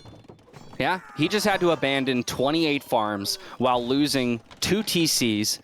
The Hussar are still going to be able to take a few fights against these Halbs, although it's going to start getting bad for them. But while that's happening, T90, you called it earlier, Cav Archers. Turk Cav Archers already being produced in the back of the base. Wow. Once he's got a decent mass, I'm sure those will come forward, and that'll deal with Halberdiers the same way that the Campbell Archers in the previous game dealt with Halbs as well. It really doesn't feel like Pope has military on the field, but that's because he just chose the wrong area. Like, maybe if you take initiative in Pope's situation and you're an imp faster and you're pressuring Gonzalo, then Gonzalo never pushes in the middle and has to react. But that's not happening right now, and those Cav Archers that get to 100 HP with full upgrades, very difficult to kill, especially when you're Slavs. Your skirmishers are garbage with Slavs, and he definitely doesn't have the resources for siege. And what do you think about this, though? He actually sent his first group of Cav Archers over to the left-hand side, which I don't like because you saw that this was walled up. I think if he sends another group elsewhere, and it kind of looks like he's doing it in the south now, he's basically swinging the areas Pope won't focus on. Look at the middle. Halbs are here now. Switch to the left, make sure he doesn't fortify it. Switch to the south, make sure he doesn't fortify it. So I actually think this is a good play for Gonzalo. Okay, you know what? He's bringing Vils over to the left-hand side as well, so it looks like he might be thinking about a castle drop on the walls, which I think will be big. And then, as you mentioned, on the southern side, he's got a couple Trebs already pushing forward on the siege workshops that just started building cap rams. Those are going to go down quickly to Hussar. And again, he's got enough Cav Archers kind of planted down there. Granted, they're just camping out in the wood line for some reason, you know, that he can, again, react to any halberdier that come forward. But this is just a full court press. And as you mentioned, he's swinging the sides of pressure, making it difficult for Pope Leo to respond. And this is a little interesting. Oh, look at the halberdiers attacking bombard cannons. And also, like 10 Cav Archers just went down. The Halbs do well if they're getting close to units. But 3 bombard cannons, Gonzalo! Oh, Lord. Oh, Lord. He's running with 1, a couple Cav Archers here in defense. But it looks like they will all go down. Maybe he saves this one. He saves 1. Unless, I don't know if Pope's actually focused on that. If Pope is! Oh my God, no. Okay. Woo! Oh, that was so close, Dash. And I don't know about you. Wait a second. The Halbs are killing everything now, Dash. Oh my goodness. I mean, this is the problem with going up against Slavs. If they have a farming eco, which he still does have 41 on food, and they can just put the Halb spam out. Boom, 3 trebuchets down on top of the bombard cannons that he lost earlier. Completely stonewalled the push on the right-hand side. But the question is, does he have anything in the tank to push back? He's got a couple trebs on the right-hand side, but doesn't feel like enough with just halberdiers to start pushing castles down. Yeah, I think he just needed the cav archers in numbers in one spot, and that's been the concern so far. We just haven't seen a big, massive cav archers in the middle or on the right side. So now that they arrive, this should be okay, but it does take so much time to make more trips, and it gives Pope Leo time to maybe swing his advantages elsewhere. But the left side's going to be tough now, as there's a castle for Gonzalo. And, he's throwing his trebs away. He's throwing his trebs away. No way. Oh, he is going to lose some trebuchets here, Pope Leo. Oh. Well, maybe not, because the cav archers were actually just hitting the siege workshop as opposed to moving forward to push the Halbs out. So he is going to be able to defend those trebs as they make their way out, which is important, as he has 3 of them. But it's all siege and Halb right now for Pope Leo. By the way, not being critical with this statement, this is just the beauty of Hidden Cup and what can happen sometimes on Twitch. But like game 1 and 2, if you go back and watch chat, everyone's like, Leary, Hera, Viper. It's got to be him. Oh, it's definitely Mr. Yo. Wait, Mr. Yo would do this. And then there's been multiple points in this game where people have called Pope Leo a low elo legend. So he's a Pope Leo legend in this case, I suppose. I apologize. I couldn't help myself. Well, I laughed, so, you know. Wall's coming up in the middle. So you know what? Both players have just agreed we're going to ignore the bypass. Yeah. We're going to play the sides. But 200 pop here for Gonzalo. We've got 150 pop on the side of Pope Leo, so still struggling with the massing.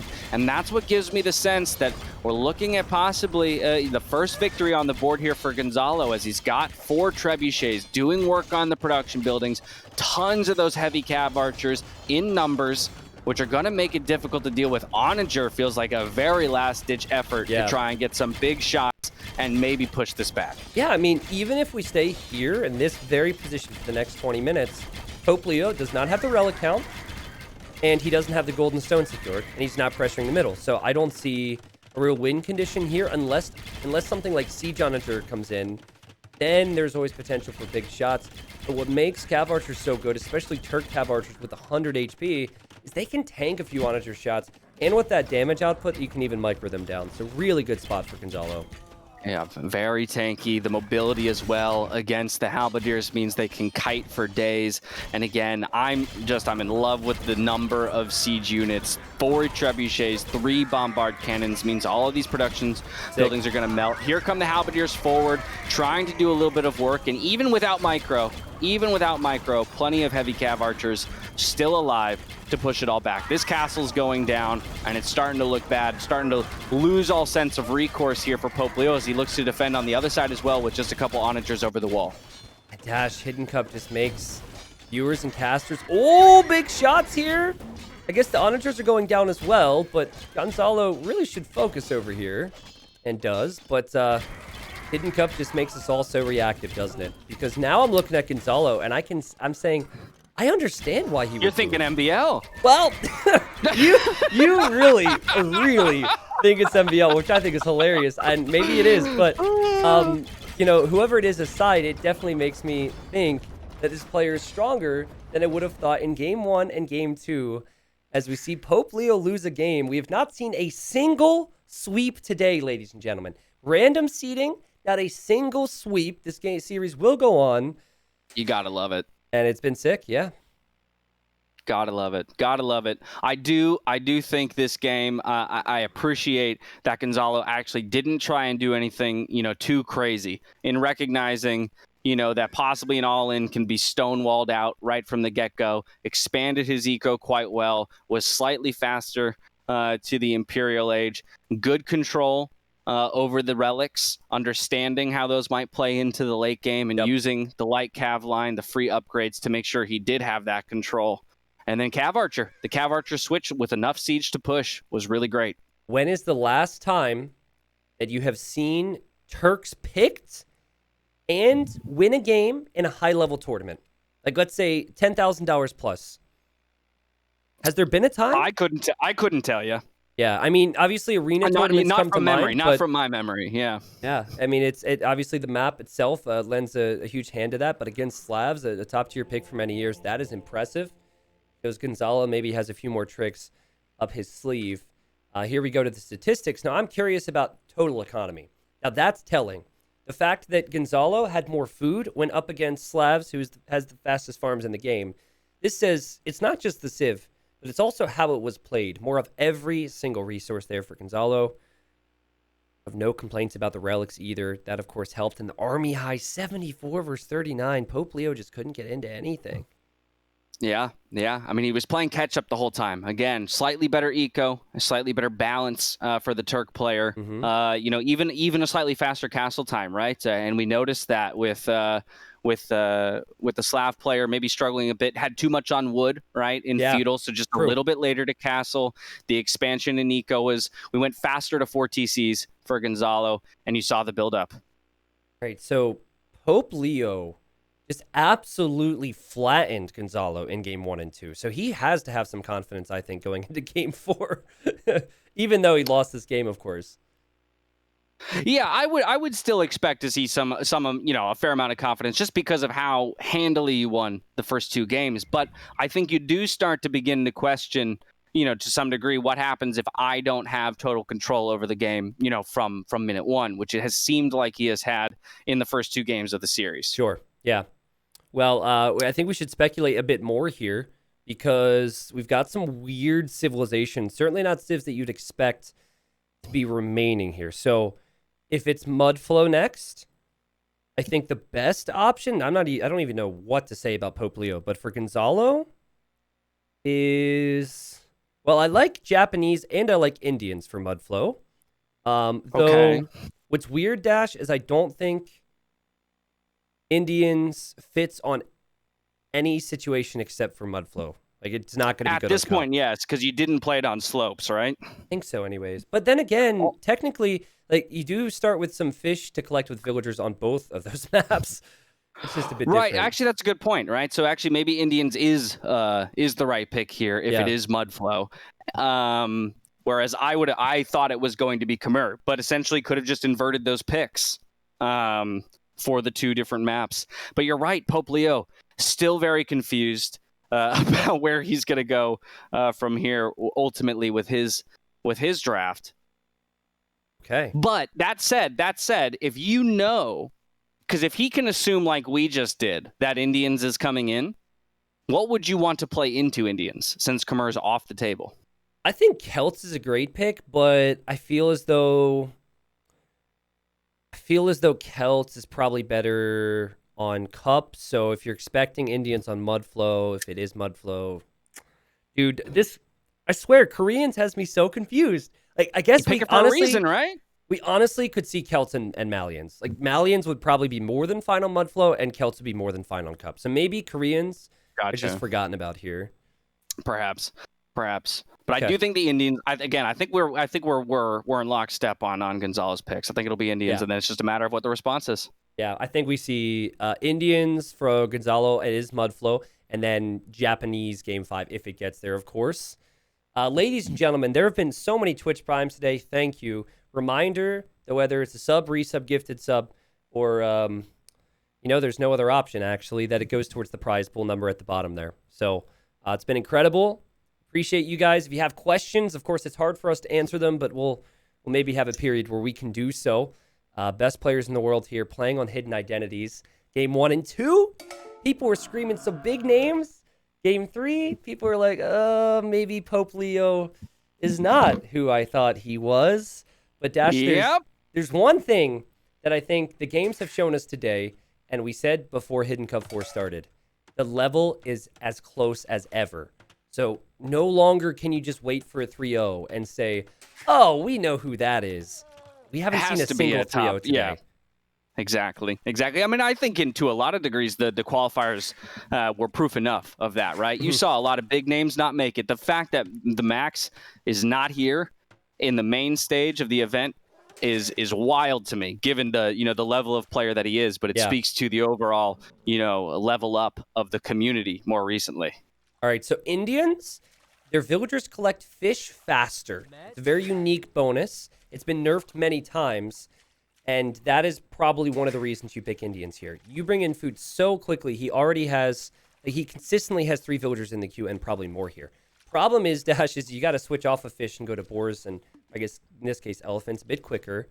But, you know, this map is pretty wild. It's very difficult to wall. There's options for resources everywhere. The most important thing to remember is that the big wood lines are in the middle, which is amphibious terrain, meaning ships can go on it, and that's also where all the additional stone is. So big focus there.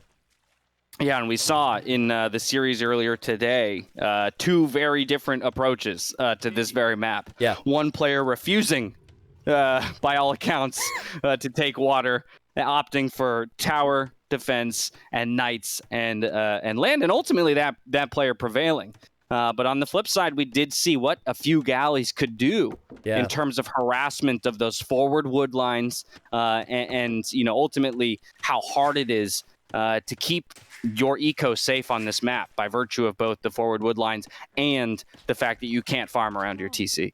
You know, Pope Leo had Malians available in the Civ draft. A Civ that is one of the best hybrid Civs in the game. It's cheaper for you to build all your wood buildings.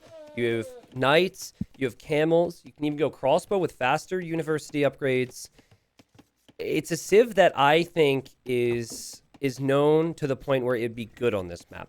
And Pope Leo instead went for Koreans. So why are you thinking Koreans here, Dash? Well, tower control. Yeah, is maybe my immediate thought. I mean, if you are looking, you know, at the idea that my eco, there's no way to effectively defend all areas, even with military. Mm-hmm. Perhaps dropping some towers around your farming eco, while then fighting for water. Koreans aren't the worst on water. Obviously, You've got turtle ships as well. So maybe it's tower defense and water control as opposed to tower defense and land control. Yeah, I'm thinking maybe you can get 1 turtle ship out. That could do insane amounts of damage. Considering in the games we've seen so far, while players will make stuff on water in Castle Age, it's only a few ships. Turtle ships can 1v4 most Navy out there. So, I mean, I would love it. But is that really the go-to? Surely it's been practiced. And, oh, God, Gonzalo, what was that? That elephant did not want to go anywhere near that town center. Oh, my goodness. Oh, I was on the other side of the map, but yes, that is some long-distance harvesting happening over there. Dude, that's a rough one right there. But you know what? We have how many people here that makes you guys feel like you're not alone, all right? Whoever this is, they're a man of the people. They're doing this for you. That's true. That's like every other boar lure for me. Yeah, every other, really? All right, no, man. Not quite. I'm slightly better than that. Okay. But let's see here. Both players have made their way through their fish, swapping plenty of villagers onto the wood lines now. Interesting wall up here by Pope Leo. Yeah, well, we saw a few instances of players trying this already. Historically, it hasn't worked out too well against aggressive strats like scouts. Something that Indians would excel with. Gonzalo certainly sees the walls at least, and I think there's going to be a stable at some point soon for Gonzalo once Gonzalo's in feudal. These are also very interesting wood lines. Just in general, they're massive. Yeah. With very few, but thin, at least on the side of Pope Leo's. Not that the Indian player would necessarily feel inclined to go for range, but a tower on the other side of that wood line could do a lot of damage. It's a pretty fast feudal age time there for Gonzalo, and you compare it to Pope Leo. It's not as if Pope Leo's is bad. 20 pop up. That's one of the fastest times you'll see. But on this map, Indians using their bonuses, cheaper villagers too.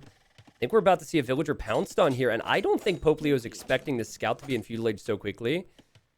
I don't know if this is realistic for Pope Leo to continue to wall up, but villager alive for now, Dash. Being very mindful of that. Yeah, does manage to save it, but it also means that this big wall that he was going for has been stopped in its tracks. So as you mentioned, a few more scouts come out for the Indian player, and you've done all that walling for nothing. Yeah. I do like it in general, though, because there's so many resources you protect if you get them down. The wood lines are towerable. But maybe you figure your Koreans or something and can counter tower. I don't know. It's just, at some point, if these walls complete, we should zoom out and double-click the palisades to see how much wood is invested into it. It's ridiculous. Yeah, does manage to get his Vil over to the side. Will complete the wall as his scout chases the other away. Depends on... Yeah, there we go. Now everything should be fine. Although another Vil... You know what? If another Vil's not pulled here... Yeah, no, that wall's going down. This is great from Gonzalo. Just be as annoying as possible. Even if you don't kill anything, just keep an eye on it. Just don't be too greedy here. I think you could run around with these scouts for the next 20 minutes if you really wanted to, so... Yeah, he is still open on the other side, too. So we put a lot of focus on the right-hand side and all the walling that's been done here. Yeah. And that wall will get completed, but just as easily could send scouts around to the left-hand side and loop them in to meet up with the two that he already has in the back of Pope Leo's base. Yeah, sorry to the viewers. I'm looking around a lot right now just to see what the food situation's like, because you tend to see double mill before farms on this map, and you see Gonzalo's done that. Whereas Pope might have to do that after the water buffalo's gone. I guess there's still some there, so that's good. And Pope Leo has his own scouts. It's not a common Korean strategy, but I think that if Koreans are going to shine here, it's going to shine in the mid-game, Dash, and not in the early game. Yep, so here they come. 2 more villagers over to the left-hand side looking to complete the walls with a pack of scouts as well. Just looking out for any enemy forces, although taking them far to the left as Gonzalo's going to swoop in. With 4 scouts here, although 3 spears, probably plenty to defend against that. Why are you trying to wall this map? Is this like Pope Leo upset with himself that he didn't wall that choke point in the previous game? So he goes into the next game saying, I need to wall more? Like, this is extreme walling, and imagine that. The scouts have some mobility. So that said, there's potential for Pope Leo too. Pope Leo arrives and sees the spearman. This is going to be really tough for both players to chase down these scouts running around their base. Yeah, so many spears out on the map for Pope Leo. He's got another one over here by the berries and farms that the scouts are making their way to. If we see upwards of 6 spears, I might start thinking Gonzalo might actually be MBL. You know, I know you mentioned it earlier, and you know the bonus of that, Dash, is everyone was calling you crazy, but we'll see. I mean, if you were right on that as early as you were, that'd be pretty freaking cool. But Villager goes down. Gonzalo's got 1 weak scout remaining, but added a galley. I saw that dock earlier, and that galley can camp those wood lines. Yep, that's that range we're talking about because of the thin wood line, and there it's just arrived. No fletching, but still does plenty of damage to villagers, and he's just going to do some harassment. Oh! There we go, forcing a tower. God, sorry, Dash. That was a weak villager, and Leo failed to get the kill. And yeah, now you're seeing the Korean player on towers. And you know what's crazy is that stone is right next to the walls. So it's not as if Pope Leo can comfortably take stone on either side, actually, without it being spotted. Yep. He's going to finish this wall finally here on the left-hand side. It took a year for him to wall this map. Okay, now that I said I would do this, let's see. Let's double-click Palisades. Okay, 49 Palisade walls needed for that. It's actually not as much as I thought. I think plus houses. I mean, granted, you want those anyway. But... yeah, true. Plus houses, plus villager time. Now the enemy's got the real one. Villager time actually is the biggest call-out probably there because he pulled a lot of ills to make that happen. Over the course of all of this. 3 galleys now. And look at this. 3 galleys are going to bust through this one palisade wall and make everything that you just did irrelevant. He's now trying to stonewall behind this with what little stone he has left after dropping a tower. Does have 2 on stone to recoup some of that. But he seems out of sorts right now. You know what, though? It's not like there's additional scouts coming in. I freaked out when I saw the stone walls. It is really rare, but he just wants to stop the Navy. It accomplishes that. So that's not too bad. And plus his stone's fine. So I think at this point, he's just trying to delay and get up to Castle Age. And I think he's going to go for a dock and turtle chips, honestly. But all right. He needs stone walls on this side, too, using the logic we used earlier. But maybe he feels like the tower's enough to force the galleys away. that? Yeah, I mean they're gonna be knocking on the door there. Very inefficient wood line just because of how many villagers. There's the stone walls, so same thing. Tower will be able to range at that point, so should be defended on that wood line. Dropping a market as well at the moment, so definitely looking to just get himself to Castle Age with a little bit of the excess gold that he has currently. You know what, Dash? The stone walls and all the pretty much everything about this game looked out of place, but it's also that this map is out of place in that we have not seen it played enough to really know what feels right and feels wrong. And sure, Pope Leo is practiced, and Pope Leo's now on the way to Castle Age faster. The towers will be guard towers for free in a second, still on stone to make more. And I'd just love to see a dock. Just one dock turtle ships would be so epic. Especially given the fact that Gonzalo's actually added a second dock at this point. Yeah. So really starting to mass those galleys. And I fear that, you know, if you move into the Castle Age and you have no way to compete in the middle of the map, you may have walled off all of this in the back, but look how much is going to be available in terms of not only wood, but just the rest of the land economy and gold to the opposing player. Okay, Pope Leo just got an idea. Pope Leo wants to get guard towers up behind that wood line. Imagine how tough that would be to stop. Will Gonzalo get anywhere near that with the villagers heading that way? That could be huge. All right, well, the galley's moving forward, but I think they're going to just barely miss the vills that have been shot out to the left side here. So 65% of the way to Castle Age. He'll be there first. If he can drop this tower outside of vision, it's going to pack such a punch when that first one goes up and Castle Age gets hit. This is honestly sick from Gonzalo. I think he saw that villager had run out and run back in, and so he's checking just to make sure. Maybe I'm giving him too much credit, but he's got a spearman there. He cannot see it, though. Oh, no. He can't see it. But the galleys are also getting... Actually, did they get a kill? No, they didn't get any kills there, so... And he's going to wall. He's going to wall this in. That way the galleys can't swoop in behind. This is really intelligent. This guard tower is going to nullify 20 vills working. 20 plus vills here. Oh my goodness. That is... I'm tilted right now for Gonzalo. One tower. Oh, it targeted the one that had 1 health from earlier. All right. There you go. He got a kill immediately. Great there it is. and the mass migration. Another lumber camp. And imagine how weird that one's going to look. But I want to see a turtle ship. Let's go! Let's go, turtle ship, please! Yes, there it is, people. I mean, that is a tanky boy that deals a whole heck ton of damage.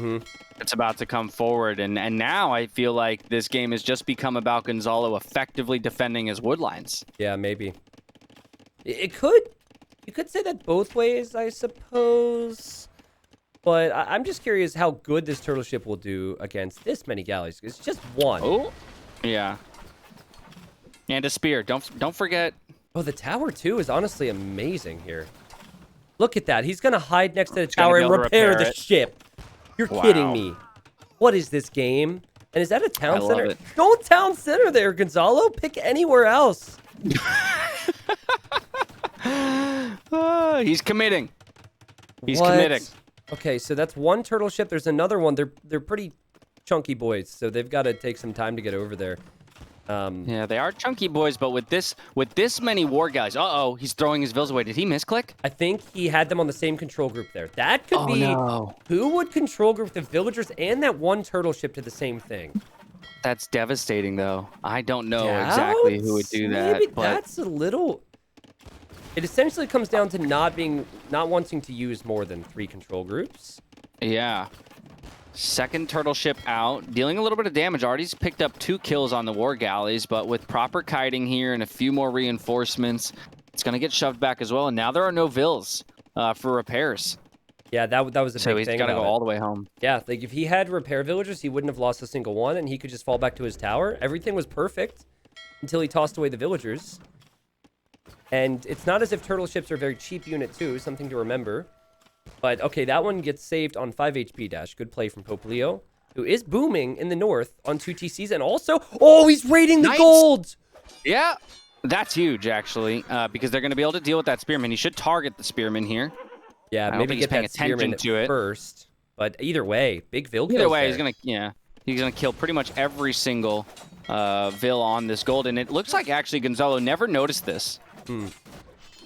Yeah, I mean, there's a lot going on right now. There it is. Finally notices and pulls. Does end up killing the knight with the spear. It's a hero spearman right there. Meanwhile, back in the middle, we do have a couple more villagers forward looking to repair this turtle ship, but it does go down after a few trades. Retreating back to his base. Both players on 2 TCs at this point. Dropping a third one now is Gonzalo on the right-hand side up by that gold. Oh, yeah, they're both dropping TCs. All right, so Hope Leo dropping on a stone. Gonzalo here on the golds. It is easier to boom with Indians because of the cheaper villagers. Plus, it looks like Gonzalo, he has better economic upgrades. And plus, it's 19 military versus 1 right now. Things have fallen apart for Pope Leo. The tower's going to go down. He doesn't really have military at all. Yeah, he's got no options. Absolutely no options. Dropping another tower now over by that TC just to defend. You know, granted, guard tower against ships is a solid defense if that is the only unit that's coming forward. Just one camel, though, out onto the map. So perhaps Gonzalo's thinking about making that swap. Now that he has control of the middle with enough war galleys, thinking, okay, how do I swap onto land and start to punish the booming that I know is happening behind these walls? And it's honestly perfect. It spot on, like you just said. Instant recognition. There was actually a hole, I think. Oh, yeah, there was a hole right there, which is now being gated. So now you have Gonzalo in with a camel, and look what one camel does. The eco is so exposed, 3 farmers have to leave their post. 1 villager could go down. It kind of sucks to have Indians, though, because the knights would be the go-to for the raids, not camels. It takes a long time to kill vills. Yeah, he will get this one snipe, but you are right. It takes far more hits for a camel to take something down. On the right-hand side, look at this, starting to bust through the walls. All right, I see that. And villagers cannot wall behind this because there's water control. I think Pope Leo's got to mix in a few turtles again. Not happening. And Pope Leo with 40 minutes of eco idle time, building towers in spots that would have never been part of the plan. This is hard to say, or hard to believe that I'm saying, excuse me, after watching game 1 and 2. But Gonzalo Pizarro has turned it up a notch and is in a great position to take us to game 5. Yeah, absolutely. Dropped a monastery in the back, so beginning to think about relics as well. He's got a great... see, this is the thing. I think Gonzalo likes to have control and boom safely and play for late. Yeah, exactly. This is something that you would expect from MBL, which was your guess, but most high-level players, they take control and then boom. Whereas game 1 and game 2, it was extreme greed, which is a no-brainer. For me, I think that he lost those games due to that greed. But here, 69 villagers versus 64. But the big thing is maintaining the military lead. You got 3 units on the field right now for Pope Leo. I guess his hope now is that Korean late game might be stronger. But look at the wood line again. More villagers going down. Yeah, losing villagers he can't afford to lose just because he's already behind in eco and army. And if you're not winning in either category, that's definitely a dangerous position to be in. Yep. Do you see a fair number of villagers on stone for him? 6 of them, and he's making his way towards castle levels of stone. So again, maybe that's his thought. A castle drop to wrestle some amount of control on my wood lines forward. And like you said, Koreans do scale very well into the later game. So if he can just manage to stall things out for a period of time, perhaps he can overtake in the later game. It is really fascinating because, again, like all these different strategies you'll see players bring into Hidden Cup, it probably has worked many times in training games for Pope Leo, right? So this is something that it shows us, I guess, that there's variety to be had, but also that there's not a clear way of playing it. I think the sure thing is just boom and make war galleys, right? And we're seeing that with Indians. It's not like Indians are the go-to water sieve or anything, but... Right. But I think and there it is. He's dropping 2 more docks right on the front of his base. So he's got the same idea you do. Managing to even just eat tower shots while taking the towers down. Worked on 1, working on the next, but plenty more towers coming up. So it is going to be, purely structural defense for the Korean player at the moment. What about rams and war galleys right now from Gonzalo? 3 rams and war galleys. Can that be stopped? No, you've got no units. Yeah. I don't even know where the 3. I see 3 military. I don't even know where it is. What? on the map. Wait a second. What? Wait a second, Pope. What are you doing here? Are you trying to... Okay, it's a Pope, so I guess he wants to protect the relic? Oh, but and he gets found. Oh, no. Pope is... The aggressive... Oh, okay, he walled him out, so he might get the TC up, but an aggressive TC drop on the right-hand side. What in the world? It's just so weird, man. It is. So weird. And, you know, the course of a long series, keeping your mind in the game is important. When things start to go wrong, it's especially important, which Gonzalo was able to do. Gonzalo lost 2 games in a row, brought it back in the previous game. Seems stronger now. And is now going to drop a castle and is on the way to imp. But for Pope, I don't know if it's exhaustion or what, but this has not looked good at all. No, not in the slightest. And this is incredible play out of Gonzalo to punish all of these towers sitting here. One castle is going to deal with those, no problem. It's going to give him the baseline, or the base rather, to push from. No, this tower's not go. Well, with only 5 villas, he stopped building with 4 of those villas. That castle was going up a lot faster. Yeah. Okay, I guess he didn't realize. He'll still get it up. Yeah, I think he'll still get it up, but he sends a few more. That castle goes up, and then Pope Leo will lose. I mean, look at that. 5 towers in the same spot. That might as well be a castle. It goes to show you how little control he's had. And even some monks going down now. The TC was denied. I feel like if Galleon I think we're going to game 5, my friend. And Trebs, this is GG. Yeah, I think you're spot on there, Dash. I think we are. I mean, obviously, it's up to the player to put the game away as he just chucks a monk over to Pope Leo. I guess that makes sense. He was donating a monk. Yeah, I don't even know where that is at this point. It was right under the castle. He just sent it towards the towers. Oh, and the towers you can see the body fading away. Look at Gonzalo's scouting for a second, and look at everything that he has seen. He's got outpost on the left side, which some players will do, some players will not. He's got outpost on the right side. He's got monks around. He's got 2 relics already. I mean, this is... I mean, it's an incredible comeback, but this player definitely is good when it gets to late game, as we saw in Game 3, as we are now seeing in Game 4. Absolutely. Absolutely. And he's doing a great job of keeping his galleys active as well. That's one of the things I've appreciated, is that he'll constantly bring them forward, harass the wood lines, bring them back to check his flanks, make sure that he's not getting surprised by some kind of a push, because he did not wall in any way, shape, or form. So his whole eco is exposed to some degree if anything were to get back there and raid, but because he's doing such a diligent job of watching and creating vision for himself everywhere, he's not under threat. Yeah, and if you control water and post him, well, let's say the game was even, controlling water would be huge. But the game is not even, so you can control water and you can raid on land, and the GG is called. And ladies and gentlemen, I can't believe I'm saying this, because when watching Pope Leo and Gonzalo Pizarro in game 1 and 2, that was the biggest difference between 2 players that I had experienced today. But now Gonzalo looks reborn and has brought it back, and we are going to Game 5, Dash. I'm so excited. I'm so happy that we got at least one of our series going to full length. I'm so confused on the players now. No clue. Yeah, you're starting to believe me. I don't know what to believe, man. And the thing is, we can end today with some strong opinions on who is who. But then tomorrow we see 4 more best of 5s, and someone we think is currently Gonzalo or Pope Leo might play tomorrow. Yeah. Well, what a fitting end to the day, I suppose. Let's just go to the statistics. And Dash, as I just go through this, what was the problem for Pope Leo throughout this game? He just, you know what's funny is they kind of reversed positions. Yes. Thank you. He started playing super greedy with the walls, and he just got hard punished for it.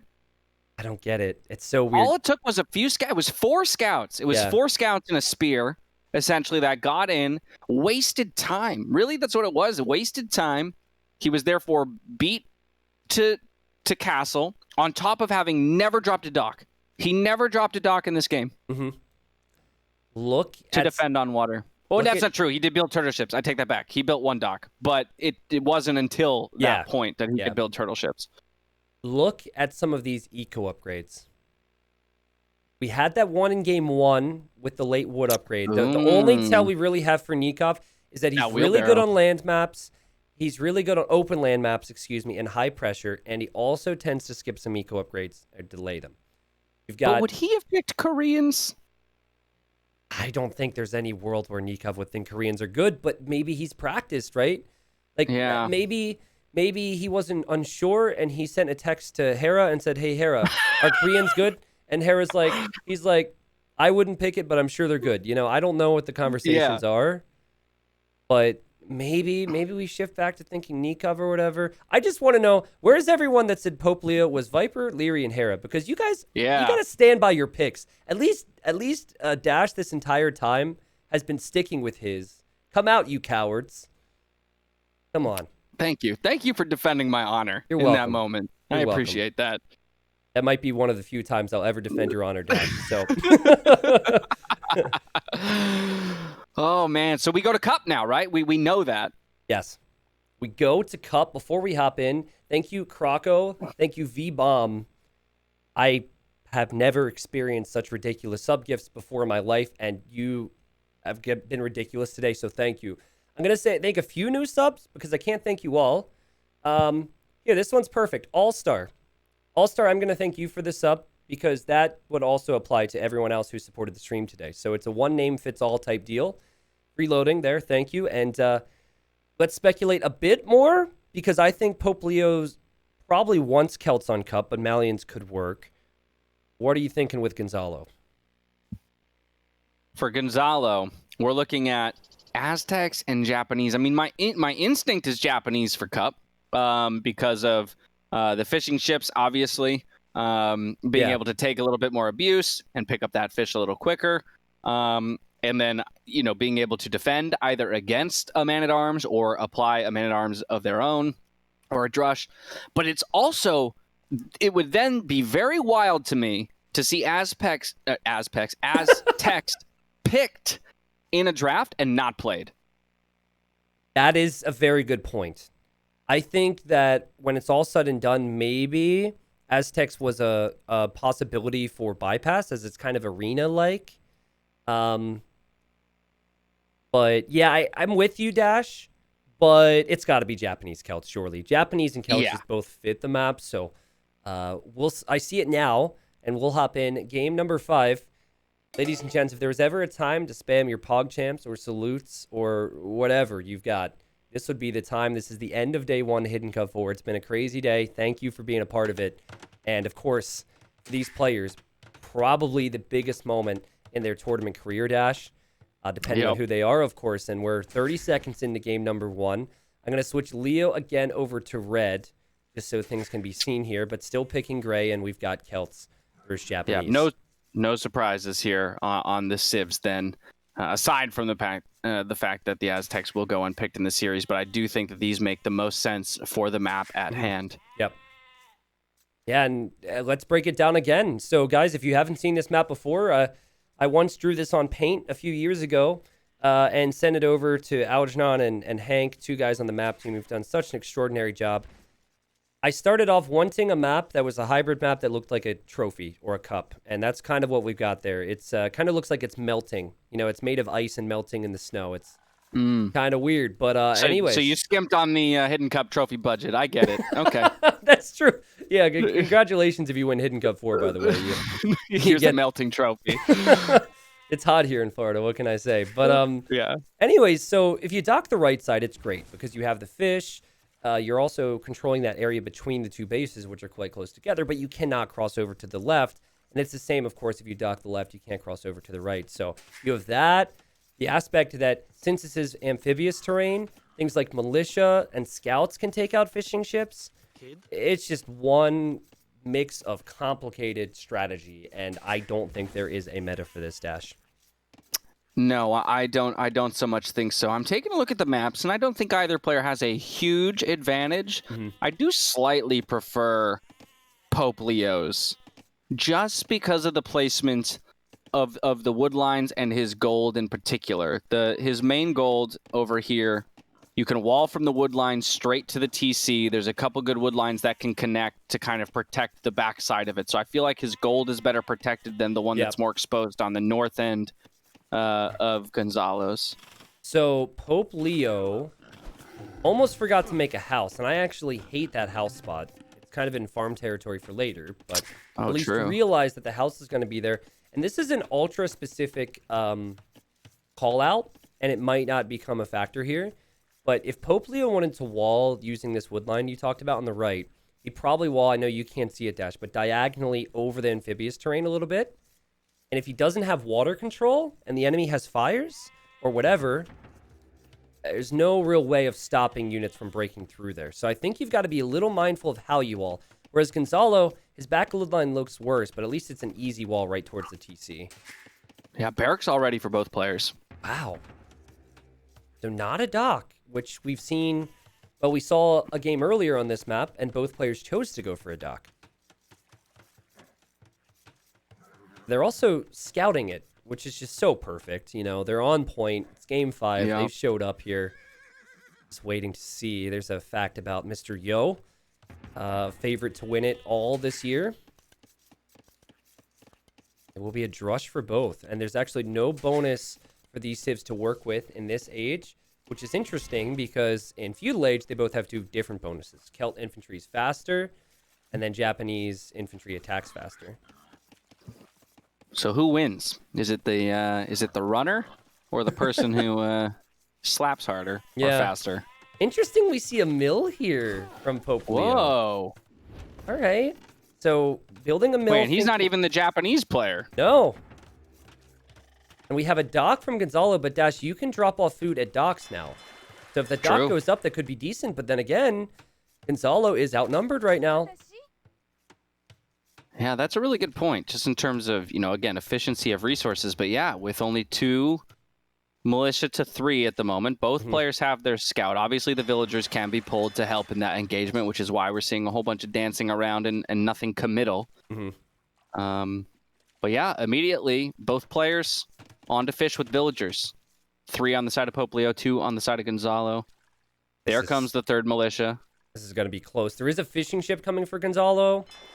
So I suppose that's a lead for him, but I think all of that could disappear if he doesn't maintain his control here. Decent fight. Yeah, better engagement for Gonzalo. Gets more of the scout health. Oh, yeah. Ooh. Oh my God. Multiple hits there. That's significant. All that the trade back, though, with an extra militia coming forward. Oh, and bringing out the vills to wall in the dock itself. Oh, boy. Now, I think you have to run here if you're Gonzalo. That extra militia is a huge surprise. And what Pope did there was collect additional gold, so that was possible. And now says, nope, this dock is not yours anymore, or at least you can't use it. We're closing this for business. Sorry. You know what's funny is he could technically produce 1 more fishing ship and just put it in there to... That's true. That's true. That's the 150 food. Yeah. Bro, that would be amazing, actually. Yeah, he can't actually cross over with the fishing ship either. He could have kept it in there. Yeah. But now look at Gonzalo's reaction. He says, okay, I'm going to place a cheap mill on the other side. This is quickly becoming one of the more unique cup games we've ever seen. Okay, no, he just got the house up, but he was housed for a moment, had to rush one down. But you're right, the cheap Japanese mill coming in big there. If he can actually use it, because here comes the fills again. Yeah. I think there's a big difference here, Dash, and it's that Pope Leo's villagers on the amphibious terrain have been working and bringing in food, which is why the feudal age is so fast. Scout goes down here, but I'm still liking the control for Pope Leo over the food in the middle. The dock investment also very expensive. Yeah, these villagers have brought in, quick math, about 300 food from the 2 shorefish on the left. However, if you look at them dance... Oh, they're dancing. That is not the dance of victory right there. There you go. Get back to work. It's funny, too, that they're walking all the way around where they could... The other side would be a quicker route. But focus on other things, not looking to micro. I also love that he used the 3 villagers forward to snag some food, just make the trip out there a little bit more efficient, may even drop another mill. We will have to see. Here come the walls for Gonzalo. And look how far out he walled on the north side. Whoa, what the... Oh, he actually has a mill out there, too. Now, that might never be spotted. That's cheeky. That's true. That's very true. And also, A dock over feudal. there too? Both are up to feudal. Okay, but Pope is going to be much quicker at this point. And the question is, what does he do from there? As we've got Gonzalo coming forward to scout. Might catch this Vil walling. Okay, pulls it back.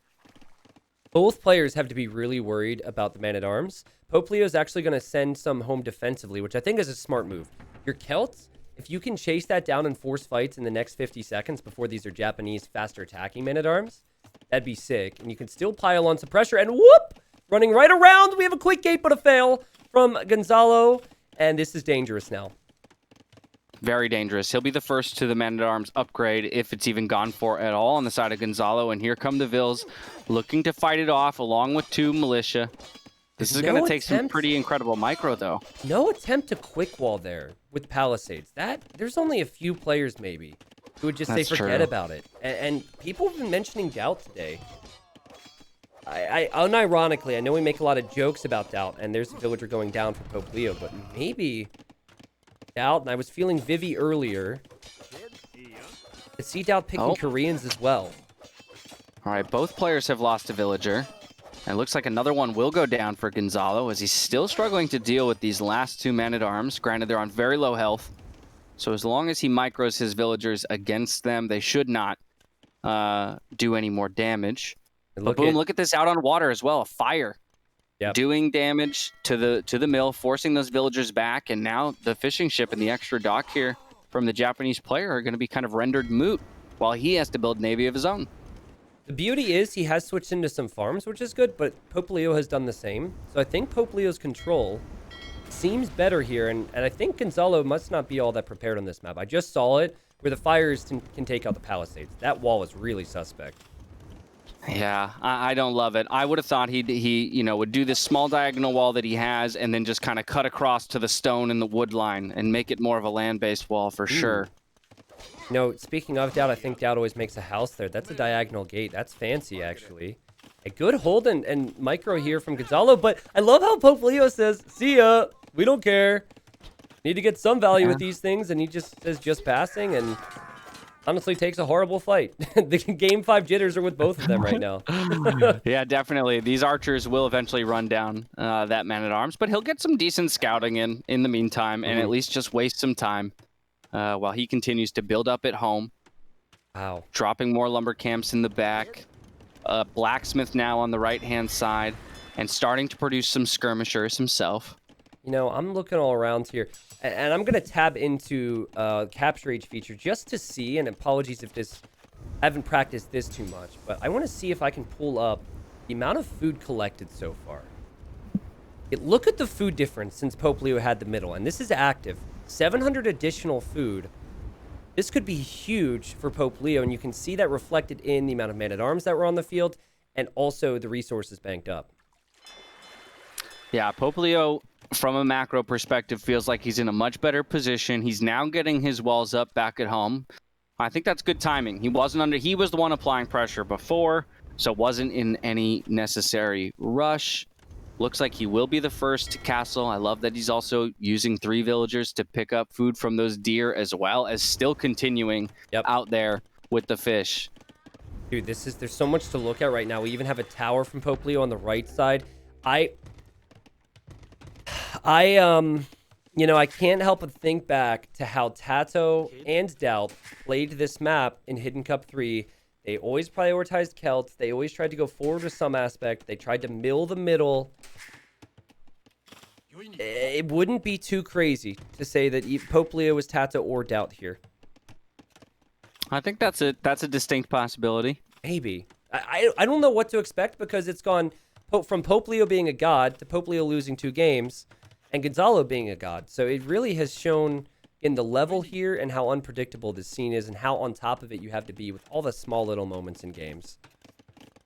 Yeah, I'm trying to figure out what the next step is going to be for either of these players. I mean, obviously looking to make their way towards castle, and it will be the Celt player who gets there first.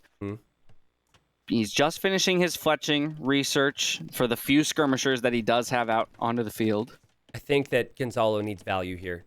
If Gonzalo can get in with archers, I think he's going to wait in the south so he's not spotted, but if he would have run in there, what a moment. Both the wood lines are there. Yeah, that would have been massive. Yeah.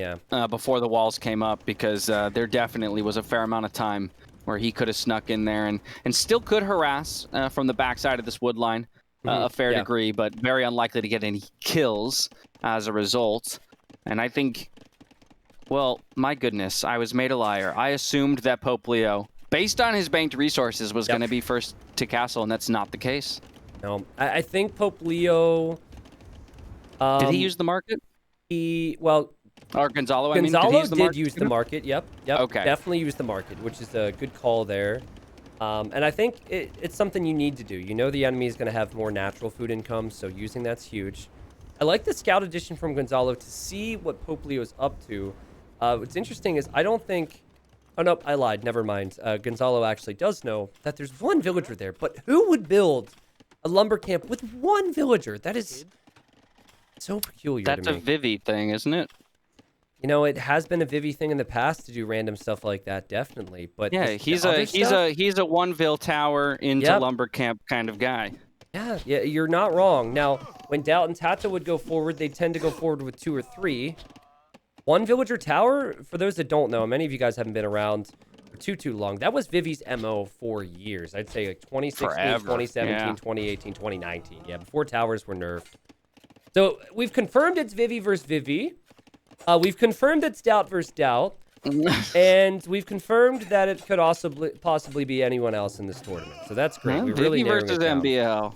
Vivi versus MBL starting to feel pretty correct to me. MBL's been called out like in every other set. Today, he's so easy.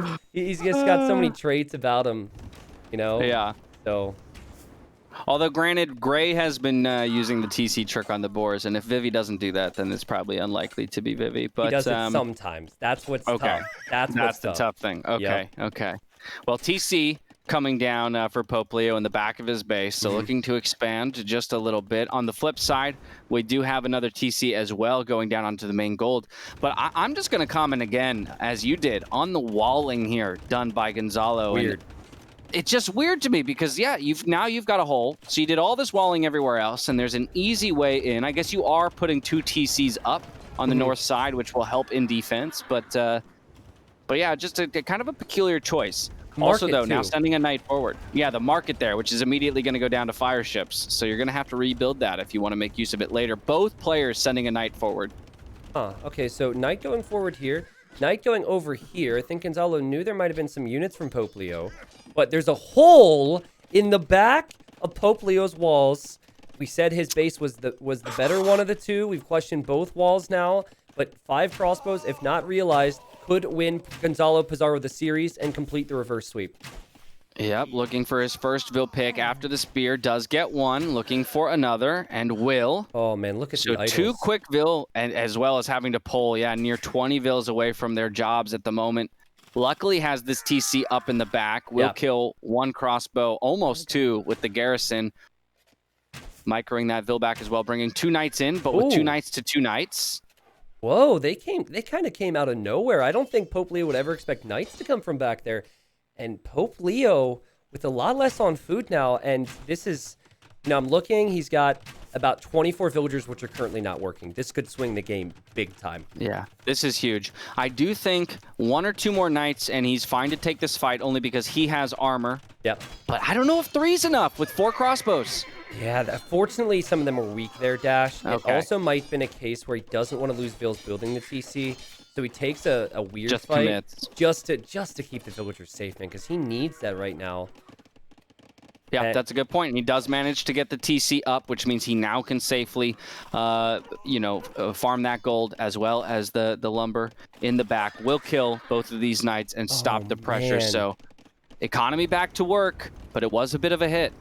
Big hit. And I think Pope Leo now needs to use this middle, or I guess it's like the northern side, to his advantage. We're going to see a siege workshop there. There's fire galleys there already. So when you idle your eco like that, you're going to realize that you probably weren't producing out of your TCs as frequently. There's some aspects that fell behind. And Pope Leo, if he could catch out these crossbows.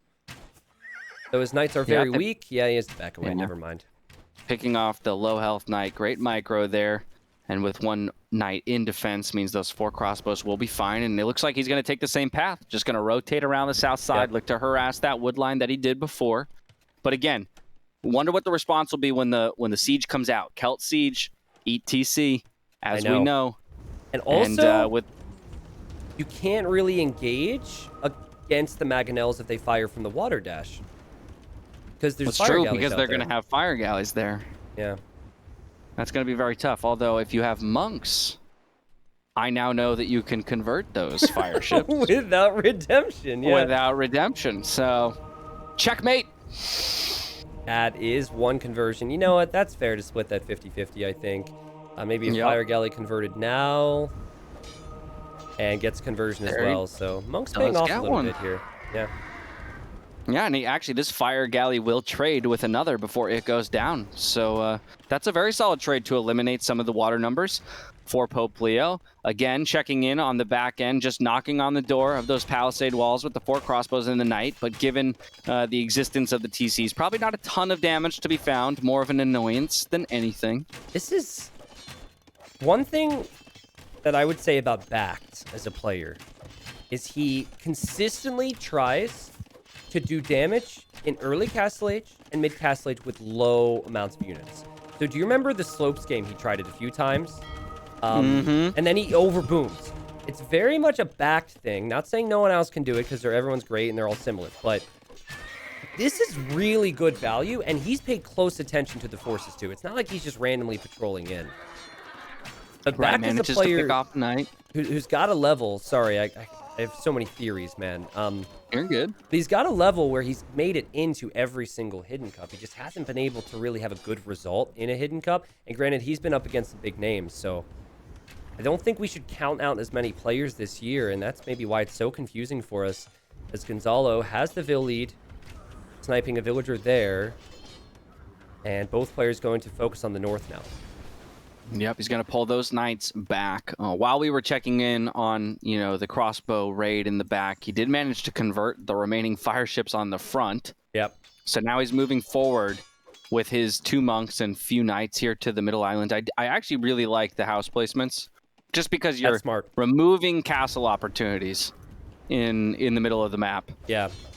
Yeah, that, and then also, if you patrol fire ships in or knights, you're just going to hit the buildings. So it's really awkward and annoying. And look at Pope! Pope's going to try and take out the monk. He's like, I'm Pope. Pope, get out of here. That was sick. And he's going to save the scout as well by running to the other side. He's going to force him to spend 100 more gold for another monk to get that relic. So that's going to feel good. But now we have war galleys out onto the map along with a fire ship and some crossbows. So the fight for the center has begun. It looks like there's been a very clear shift here from Gonzalo, where raiding was the answer before and buying time. Now he's looking to invest heavily into the mid game and take map control. Look at the resources and eco upgrades for Gonzalo. He's got his wood upgrade, his second farm upgrade, and handcart. Not even wheelbarrow for Pope Leo. Possibly bringing this back, if we're guessing all over the place in this series, then maybe a player who's known for skipping some eco upgrades, Nikov. But, we still could see Imperial Age for both pretty soon. I'm really excited to see how this is going to pan out. Lots of production of Navy now for Gonzalo. This is a full shift in focus with 4 docks up and going straight into war galleys. Oh, boy. Granted, he is up against fire, so he needs to keep his numbers up. I think Gonzalo just made a big mistake. Unless he's got a few monks for conversions, and I could be misjudging this, but I think he's clicking up to imp at a time where he needed to invest a little bit more into water. Will he get overwhelmed by the fires? Oh, you know fires what? And knights. The knights can be a little bit of a meat shield. Just soak a few hits while the fires move forward. He does manage to kill the monk that was looking for a conversion. He's got a Vill coming forward, of all things, to repair some of these fire ships. Oh my god. It's happening, Dash. He's losing some control here, but he's got some demos! Demos on the knights, baby! Demos are faster! Nice! Oh! I'm surprised more didn't die there, but they're very weak. They need to go home and heal up somewhere. As we see a castle for Pope Leo more defensively now, but Gonzalo is on the way to Imperial Age. Yeah, he originally placed it forward, but then realizing he was not going to win that water engagement, decides to fall back, and actually, at the moment, only has 2 fire ships in defense of a castle that's at 50%. Ooh. I think does look like he will manage to get it up, though. Yeah, maybe the safe play if you're Gonzalo is just back up to your own. Wait a second. Here come the demos. You're kidding me. Oh, okay. That's They're so going to get destroyed by the castle. What a bummer. Yeah. But yeah, Gonzalo will know the castle's there. Will be an imp and can make trebs and can just, with Galleon, probably protect that. What's interesting is we have a TC for Poplio on the right side. Just once This is the second time he's done a forward TC. Yeah, that's true. That one villager, too. The one villager spent all those resources and is just hanging out over there. He's so greedy. He's got to share his life with other people, man. Yeah. This is also a dumb thing, but did you notice the demo that's in that is corralled in the palisade gates? I did not see that. Break him out! Break him out! That is so funny. That is so funny. Yeah, I guess he just toggled to his stocks, and it always defaults to your first one. Oh, he's going to free it. Okay. There it is. All right, he realized. Can't say it's stupid now.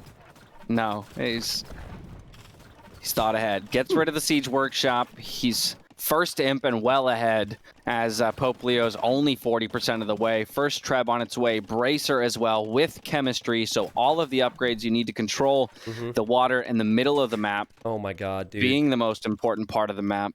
This just has a feel to it. Whereas Tato or Doubt's got to be one of these players because every time I'm seeing them on these maps, as we see the Knights run in to get a raid, and we got a quick gate and everything, they just produce such amazing Cup games. It was like that in Hidden Cup 3. And I'm seeing it here in Hidden Cup 4, and the strategy for Poplio is so out of the box. He's going to try champions from the side with Rams, while Gonzalo's going to focus the middle with Trebs and water. So, in theory, Dash, Gonzalo can only push so far with the Navy, and could lose all of his eco to champion. It's just a matter of timing. Exactly. I mean, I think that's a really good point. And perhaps makes this an intelligent switch for Poplio. Again, while it's not standard, it's his only chance. It might be his only chance. He's too late to Imperial Age. His castle's already going down with a second one being built, multiple trebs out onto the field. But if you can fight where your opponent's military is not, it might be the way back in. But here's the thing. Gonzalo Pizarro, who fought from 2 games down, by the way, everybody, he's going to have all that gold in the middle. And he's got an epic counter to champion in the Elite Samurai at his disposal. He's got castles. He can make them defensively if need be, or he can just spam Samurai. So I think if Poplio has any chance, this attack here, he barely has the resources for champion. It's going to have to kill 20, 30 villagers. Yeah, because we're about to see a castle. I'm imagining we're about to see a castle dropped on this TC that's forward. To clear that out. Yep, there it is. Yep. So the question is, again, if he does not scout the Rams, champions, barreling straight through that castle and into his base, or even avoiding the castle and going through the palisade right up there by the gold. Again, this could be a really effective push, but he's got to wait for numbers. How many Rams? How many Rams does he need? I think more. More than one, right? I mean, he's going with 200. I mean, look, those will blast through these walls immediately. There is no response immediately, so in he is. This means a few villager kills with Rams in tow. Yeah, I mean, it hasn't been noticed yet. Yeah, Samurai are already being built, though. It hasn't been noticed yet, and that's the thing. Gonzalo can say, okay, you take my eco, I'll take your eco. And, you know, combined with all the other factors, like 4 relics for Gonzalo, I just don't know where this came from Gonzalo. Honestly, Dash, it just looked like he was going to get swept. And it's not like Poplio has played bad the last couple games. It's just Gonzalo has turned it up a notch. Has he noticed this raid in his base, though, of two-handed swordsman? I was going to say, there he goes. Really poor timing for me to compliment him because he's losing like 20 bills without reacting. But throwing a castle down in the middle of his farming eco, so that's definitely going to help. Because again, just one capped ram at the moment is not enough to deal much damage. Light cav raids in the south, just a little bit, you know. Get both players with single villagers heading to corners, which is really smart. But some Woad Raiders out on the field too, but not many. And I mean, it's looking very scary for Poplio, who does not have control of the gold in the center. And just look how many vills are there, just eating up all of the gold in the God. center. Granted, he is expanding. He's expanding. Oh my God, farms in the north. You know, I don't even know who these players are, and I feel for Pope Leo. You know, to be up 2-0 and then somehow find yourself in this position and now see that there's elite samurai and trebs around you. You have to realize at this point that you've lost this series. And it's just, you just can't take a straight up fight against samurai when you're Celts, unless you have a lot of heavy scorpions, which is unrealistic, too expensive. And Pope Leo, there it is. Respect, by the way, to whoever Pope Leo is, says GG, good luck next, and Gonzalo completes the reverse sweep. What did we just witness? Reverse sweep. That was huge. That was massive. I mean, great composure, because while acknowledging that the first two games were greedy, 100%. Very. It was greedy play. I think when you go down like that, to have the confidence, to still stick with your playstyle, because he still had a fairly boomy playstyle throughout the remainder of the series, just with a little bit more control and military early on, shows incredible composure. I feel for Pope Leo, obviously, but if we're to be critical, which we were of Gonzalo Pizarro in games 1 and 2, right? We were harping on about how he was too greedy.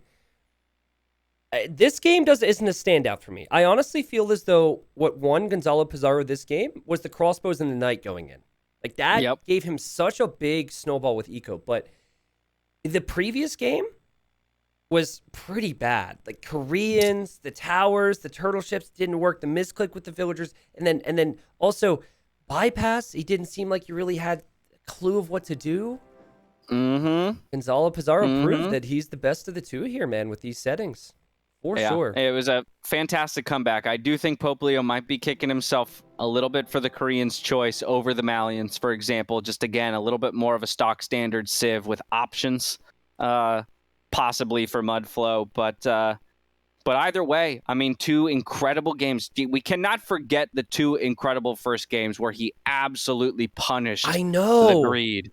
Absolutely punished. That was, if you want to learn, I think, as a lower elo player, what to do when you run into walls and an opponent who clearly just wants to boom, you just follow that blueprint that was laid out in those two games. So good. Timing the extra stables at the right time, bringing out the mangonels, monks in support, pikes at the right moment. It was just beautiful, but couldn't keep it going in games 3, 4, and 5.